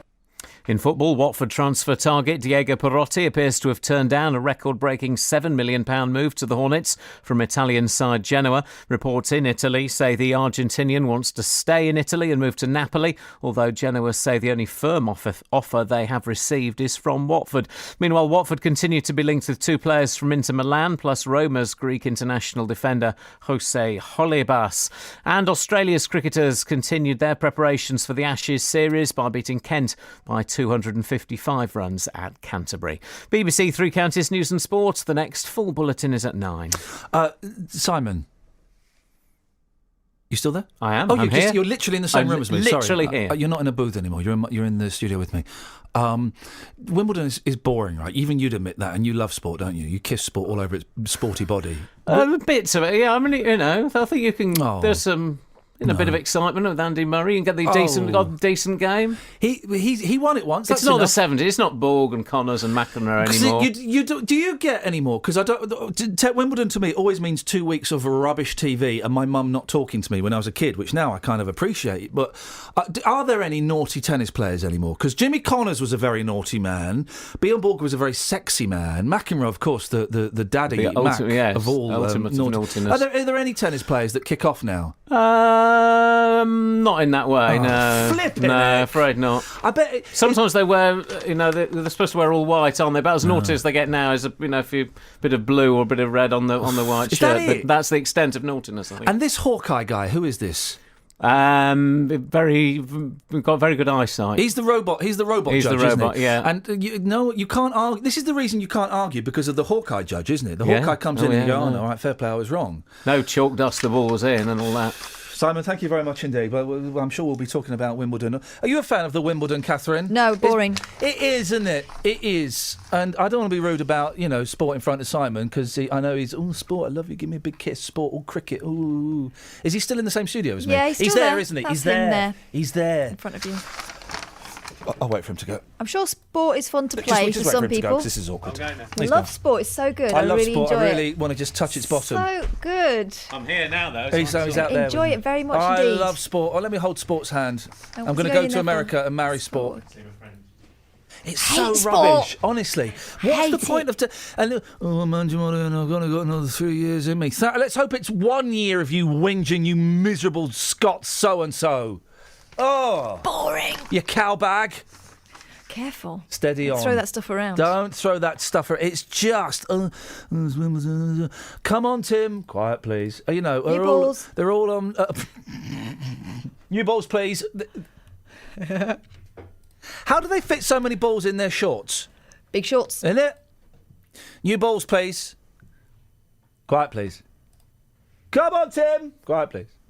New balls. That's it, isn't it? Out. No. Love 15. Oh! And that's just the women. No, the women's a bit more. You know what I say. Let's try it. Morning, Just. Good morning, boss. How are you today? 5 seconds. There's a 5-second delay between me and Justin Dealey. This is going to be fun. I'm all right, Jess. We'll come to you in a momento. Have we got any texts that aren't swearing, that aren't abuse? Let's have a look. 81333. Start your text 3CR. You know our listeners. They love a bit of... Oh, well, Tony says, here's some posh swear words. Yeah. Cad, bounder, scoundrel. And Dr. Watts says, my neighbour's wife always calls him a wazzock. I've always loved that one. Yeah, I like that one. Well, Justin has taken posh swearing to the sweets. The sweets? Let me do it again. Justin has taken posh swearing to the streets. 2, 3, 4, 5, 6, 7, 8, 9, 10, 11, 12. Are you going to talk? 2, 3, 4. Naughty boy. Very, very 5, naughty. 6, 7, 8, 9. You're confusing him with maths. Are the numbers throwing you off? 2, 3, 4, 5. Stop counting. Well, then say something. 2, 3, 4. Well, let me talk then. You can't we're talk. using our new satellite truck this morning. Okay. I'm live in Sharnbrook. You've been talking about posh swear words. This is a really, really posh village here. Somebody's got massive, massive beef with you, which we will come to towards the end. It involves a stick. Just be careful. Be very, very careful. So, posh swear words. Here's what the people in Sharnbrook had to say this morning. Jenny, this is your running partner coming down the road. We can ask her as well. But okay. What's your posh swear word? I would say it's moron. Yeah. You can get a lot of emphasis behind moron. Yeah. Well, give us it with passion. Okay. You are nothing but an abject moron. Lovely, thank you. Madam, what's your name? Sam. Sam. Wow, look at you this morning in your lycra, Sam. Okay, Sam, today we're doing posh swear words. If you weren't to swear at somebody, let's just say I was being an absolute pain in the backside, which I am, okay, and you were to call me a nasty word but without swearing, we're looking for a posh swear word. What have you got for us? Gosh, I know it'd just be a straightforward swear word, but no, can't think of anything. Really? No. Just chavvy swear words, yeah? Yeah, something like that. All right, darling, thanks very much. Bleep, I think. Yeah, bleep, yeah, we'll take that, thank you. Okay. Dan, you're a posh boy. Give us a posh swear word. You swine. Yes. That's all I've got. And how often do you use that? 3 times a day, usually. Yeah. Are you a swearer, or do you often stick to words like swine? I try to avoid swearing while at work, but when I'm on the downtime, I go back to the usual words, which I will not say. So you're posh at work, you're a chav outside work? Yeah, essentially. Paul, how are you this morning? Looking very posh? You imbecile. Yeah, all right, Paul, calm down. How often do you use that word? Regularly. Yeah? I mean, do you get a great sense of well-being knowing that you're insulting somebody without actually swearing at them? Yes. Yeah? Okay, it's getting a little bit tense. We'll leave it there. Thanks very much. Thank you. Morning, Joyce. Out on a walk this morning with the stick. You're not going to put that anywhere, are you? No. Okay. What's your I would posh? if he was here. Well, we'll talk about Ian in a second. What's your posh swear word? Twit. Can you put some meaning behind it for us? Southern twit. Oh dear. Okay. Who are you referring to? Ian Lee. Okay. What's your beef with the boss? He's always running down Yorkshire. Yeah, can you understand why? Wouldn't run down I don't there. know why, because they're all good people up there. Not all of them. People may be good, but, Yorkshire itself, No, it's beautiful. Yeah. And I've got 4 big brothers, so you better not go up there. Threatening with violence. So you listen to Ian every single morning. Yes, I do. You like him, but you don't like his attitude towards Yorkshire. No, I don't. He's racist. What? Yorkshire racist. Okay. If he was here, would you put that stick somewhere? Yes. You would. Okay, Joyce. It's been lovely to meet you this morning. I'll let you go. What's your name? J-Dog. J-Dog. Right. Thank you. This is. I don't think I always run down Yorkshire. I mean, I wouldn't. I would drive through it as quickly as I could. I wouldn't run down there. But that's the reason, Justin. I'm not keen on those folk, is because they are violent thugs. That woman there, obviously, a violent lunatic. Was she not? Well, she accused you of being a racist towards Yorkshire, correct? Correct, But during that piece, she also called you a southern twit. Now, surely that is racism towards the south of England, where she lives right now as well. There you go. All right, here we go. I'm going to start an organisation called Southerners First, right? And what we're going to do is we're going to go up to Yorkshire, and we're all going to take our ginsters and our Greggs sausage rolls, and we're going to walk around Yorkshire waving those things in the face of those Northerners while they're supping on their Yorkshire puddings and their bread and butter pudding with their mums. I tell you what it is. One word: jealousy. Thank you very much indeed, Justin. I thoroughly enjoyed that. Let's go to line 3. Sorry, Catherine. You can't have Greggs. That was started in Newcastle upon Tyne. Yeah, but we've kind of adopted it as our pasty. own. All right, we'll take a Ginsters. Isn't that right, Scott? Hello, mate. We'll take a Ginsters.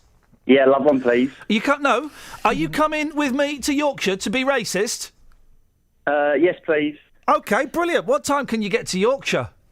I'll get there about 2 o'clock. If you get there at 2, if you warm them up, I'll be there about 4, and then we'll go and be racist. Yeah, wicked, man. All right, nice one. Well, thanks for calling. No problem at all. Any reason I've got a story. Oh, hey! How much are you enjoying this so far? Oh, it's good, man. Nice one, buddy. Really enjoying it. The Bucks Herald. Oh, you got the papers? Oh, yeah, go on. What's in the Bucks Herald? Go on. So, British shoppers could soon be paying for cups of coffee or trips on public transport by waving a key fob or sticker as contactless payment moves into new wearable devices. Barclays, which launched payment wristbands last year, is launching key fobs, an updated wristband and stickers which can be attached to any flat surface, including a mobile phone. Okay, Scott. How much of this show have you been listening to? Give us a percentage of this show that you've heard compared with Nick Ferrari and LBC that you've heard this morning. Can I ask if you heard some of it, a bit of it, or none? 70-30 in whose favour? Ferrari. Okay, he is very, very good. The thing is, Scott... He had Simon Danchuk on earlier. Was he talking about the breakup? No, he was talking about the other... we have had that story... They did ask him about the breakup, though. And what did he say? He said that they're going to just try and be adults about it, which is nice. And it's unusual for one of them, anyway. So, we've had that story already. Oh, okay. Twice. Oh. Apple launches its mobile payment system in the UK next month, which allows users to pay for goods by tapping their phones on contactless card readers in stores. Unlike contactless cards, Apple Pay includes an extra security measure, tokenization, which ensures that the card details stored on a phone are never passed to the retailer.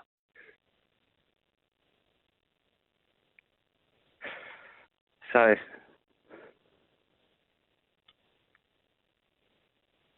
yeah. Mike Saunders, Managing Director of Digital Consumer Payments at Parker.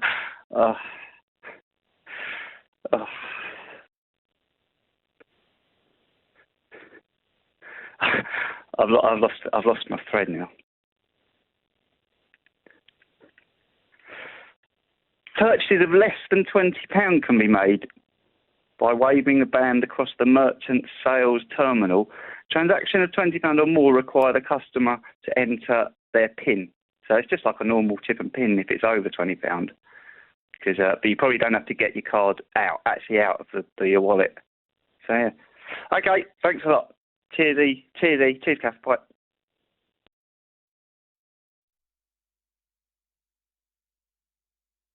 Right, I think we're all done there, aren't we? Yes, good. Travel news for beds, cards and bugs. BBC Three Counties Radio.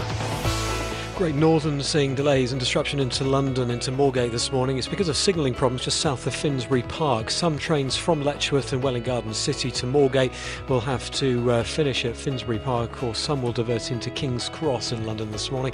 As for the tubes into London, back to normal now for the Met and Victoria lines. Roads, well, usual Monday morning delays. M25 anti-clockwise, slow moving from around 18 to 16. Clockwise looks to be okay.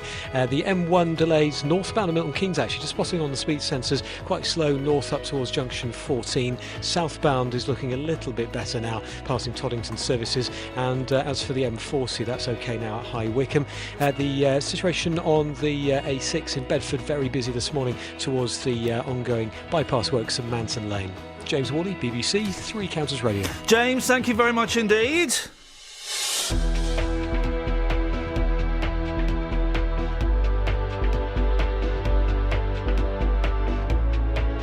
03459 455 555. These are your headlines on BBC Three Counties Radio. David Cameron says Britain is united in shock and grief after it emerged that at least 30 Britons were killed in the Tunisia beach attack.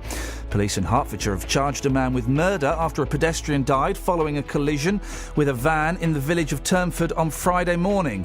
And Bedfordshire police say an incident in Luton Town Centre last night was not terror-related. 03459 455 555. Let's get the weather. Jenny, this is your running partner coming down the road. Come we can on, ask her as well. But this flipping thing. Right. Blimey. Here we go. Beds, hearts and bucks weather. BBC Three Counties Radio. Good morning. It's not a bad day on the whole. Temperature steadily climbing, plenty of sunny spells, perhaps a bit of high cloud turning things a bit hazy, but we're still looking at a maximum temperature of around 25 Celsius. Sunsets at 21, 25, some clear spells, reasonably warm overnight as well. The minimum 11 Celsius, but it's likely to become more humid as the night continues. Sunrise is at 04:46 and the dry, very warm air from France moving up northwards towards through the course of the day, becoming increasingly humid and warm. Lots of sunshine though, maximum temperature 29 Celsius. Warmer still as we head into Wednesday, where temperatures could just sneak above 30. That's your forecast.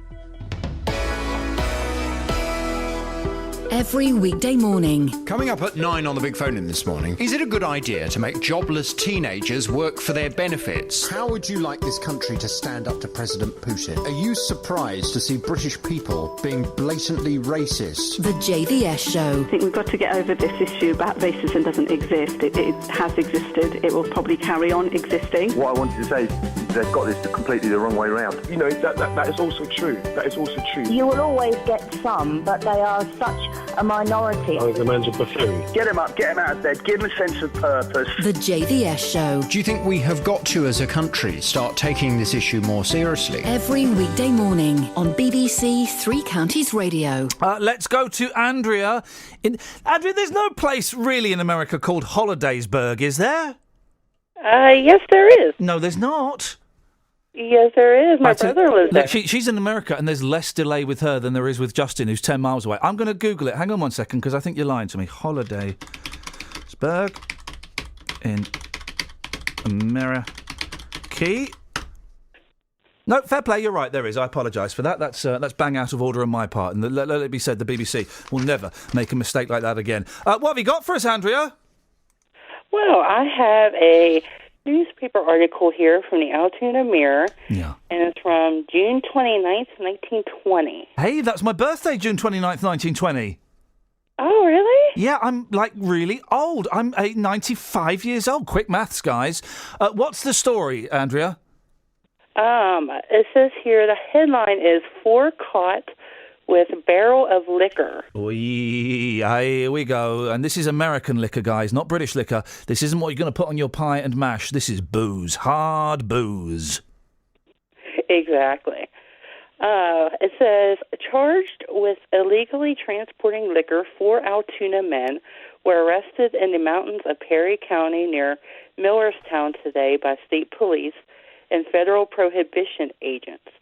They were Otto Campman, Joseph Stitch. Here we go. Let's name and shame, Andrea. Let's have those names. Let's have the roll call of boozy shame. Go on. I'm sure they won't have to worry about it now. No, name them. I want these people outed for the filth bags they were. The last 2 are C. Rice and G.E. Rice. Oh, dear. They're not the Rice brothers. Those guys. Those guys were trouble. Yeah. I knew they'd be trouble. Oh, yes. Prohibition is the weirdest. The prohibition around alcohol in the States is the weirdest thing, right? And I only know a little bit about it because I didn't really like my American history lessons. I fancied the teacher, one of them, not the other one. So it was prohibition, right? Was when booze was banned. Now, was that all across America, or was it just parts of America? I think it was just certain parts of America. And what was what was the reasoning behind it? Why were they doing it? To tell you the truth, I really don't know. I didn't pay attention in history class either. It's your country, Andrea. It used to be ours. It's now yours. You can have it back. I don't know if we can afford it at the moment. I tell you what, we'll consider that offer, Andrea, and we'll let you know. Hey, have you sold your car yet so you can come over and see the Hollies? My car is sitting alongside the road with a for sale sign on it. Right. And have you written on the sign, for sale, $1,000 so I can go and see the Hollies? No. Do you think that'll help? I think it might do. I mean, the British invasion is still a big thing over there, yeah? Yeah, the Happy Together tour is still going on. The Happy Together tour on the Happy Together tour, that's all Americans. That's the Turtles. That's Mark Buckingham. Mark Lindsay from Paul Revere and the Raiders, a group which meant nothing over here. The Cowsills, a group which means nothing over here, and nobody else. Actually, you're right. Yeah. My bad. Hey, and here's another thing, right? You know Chad and Jeremy, right, are like big stars over there. Uh-huh. Right, and they're like British.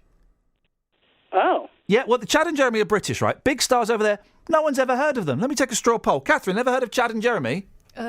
Shags, ever heard of Chad and Jeremy? No. They're having you on. Chad and Jeremy were not big pop stars over here. We've never heard of them. Remind me, Andrew, in about 6 months' time. I must chase up the Hollies for you. Oh, that'll be good. Yeah, I'll get round to it at some point, I promise. Andrea, what time is it in America? It is 3:52 a.m. Do you not have a job or anything? I'm a caretaker for my sick parents. Okay. Well, then keep the noise down. You're going to wake them up. Oh, no, I'm downstairs. That's okay. In that case, turn the noise up. Wake those guys up. Andrea, always nice to talk to you and nice to see you on Twitter. We'll speak soon. Okay, thank you. Ta-ta, bye-bye. She's selling her car to go and see the Hollies. She knows nothing about prohibition. She don't know nothing about it. I must remind me, I said I'd get in touch with the Hollies I probably won't get round to doing it. I'm all Thank meth. you, Andrea. Nice to speak to you. I'm all meth. I am all meth. Prohibition was nuts, so they banned booze. So in the end, there was more booze because they banned it and the mafia run it, and it was moonshine. Right. Did they ban it because it was making people behave badly? It was, what's the word for it? Temperance movement. It was the Temperance 7. No, they're a blues band. I think so. But there must have been a financial reason as well, because, we all know booze is bad for you. Well, hang on, what financial reason?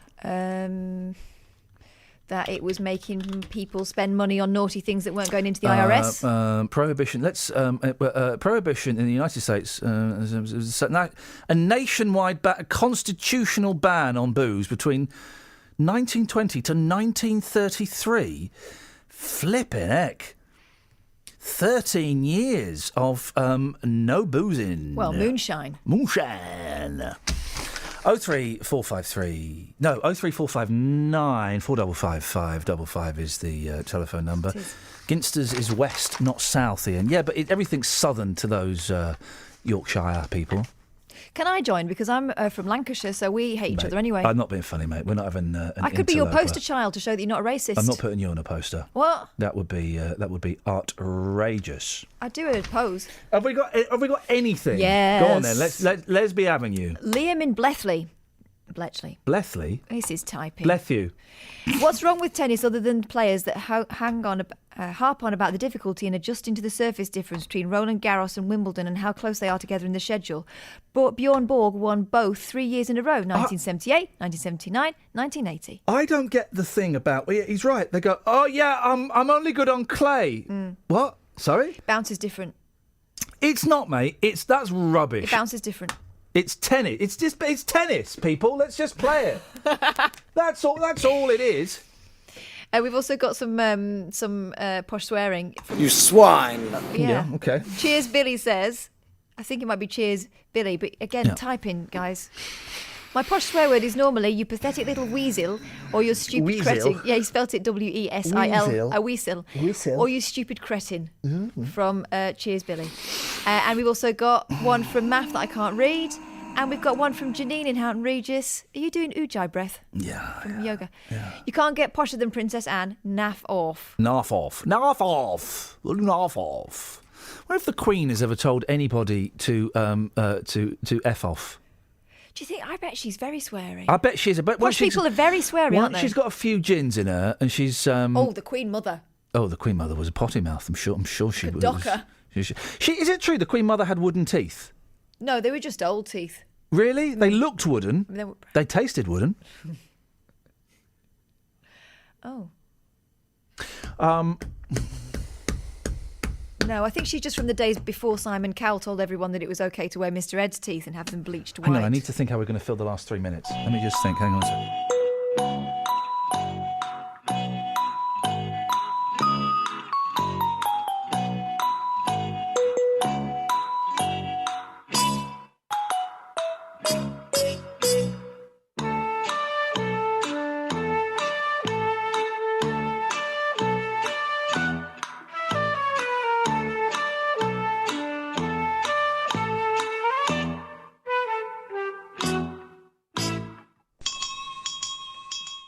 I've worked out how we're going to fill the last 2 minutes of airtime. Go on. Can you bear with me? Always. Just bear with me. Yep. Got to wait. Still bearing. 10 seconds. Yeah, I'm bearing. Bearing down. Bearing.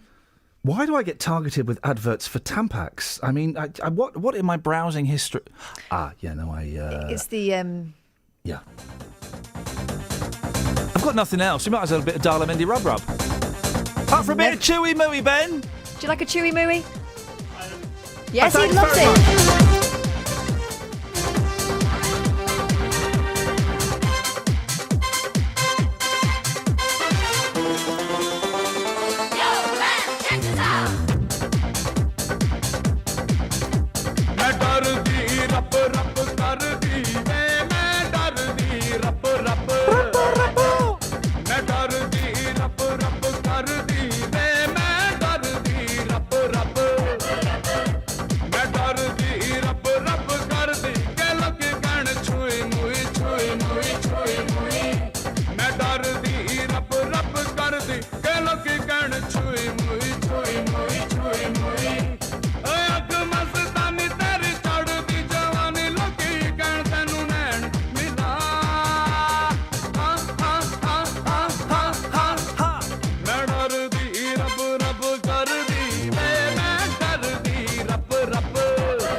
Chewy mooey, chewy mooey, chewy mooey. Chewy mooey, chewy mooey, chewy mooey. That's filled the gap nicely. Thank you, Darlamendi. If they want to find the song on iTunes, it's Darlamendi, and the song's called Dardy Rab Rab Cardi. Not Chewy Mooey. That may have been confusing some of you. Right, let's have some of this. Travel news for beds, cards, and bugs. BBC Three Counties Radio. The M25 still very slow and heavy in patches from 18 to 16 down to the M40. A1M's been busy at 8 to 7 southbound slow passing Stevenage, and it's also been really busy on the A1 towards the Black Cat roundabouts, especially on the southbound side. Aston Clinton bypass is still slow heading east towards the Woodlands roundabout, and Great Northern trains suspended Finsbury Park to Moorgate because of problems with the signals. Some trains from Letchworth and Welwyn will start and terminate at Finsbury Park, and some other trains will divert into King's Cross in London this morning.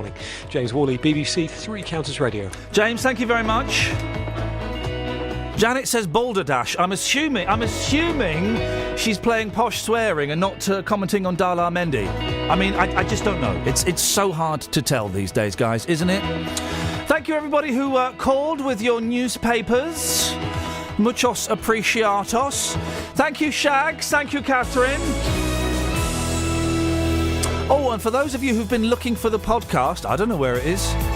We'll find it, we'll sort it out, it'll get put up at some point, guys. Uh-oh, here comes Mike. He's ready for a smackdown. That's what he's going to get. Local and vocal across beds, hearts and bucks. This is BBC Three Counties Radio. Thank you, Iain. Good morning. Welcome to the JVS show. I'm Jonathan Vernon-Smith.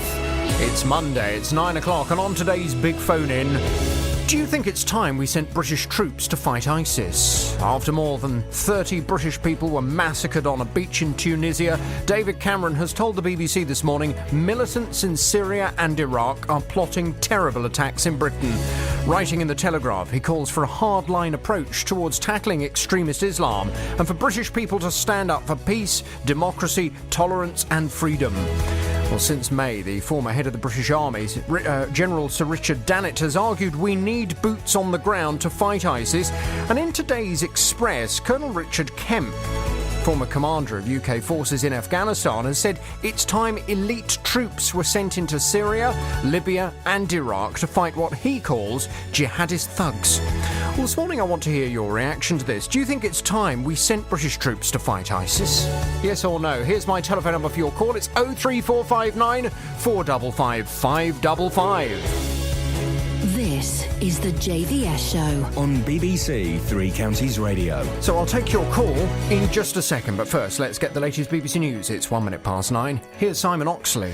The headlines: RAF to fly home Tunisia casualties, man charged with murder in Hertfordshire village, and man in court after woman's body found in Buckinghamshire lay-by. BBC Three Counties Radio.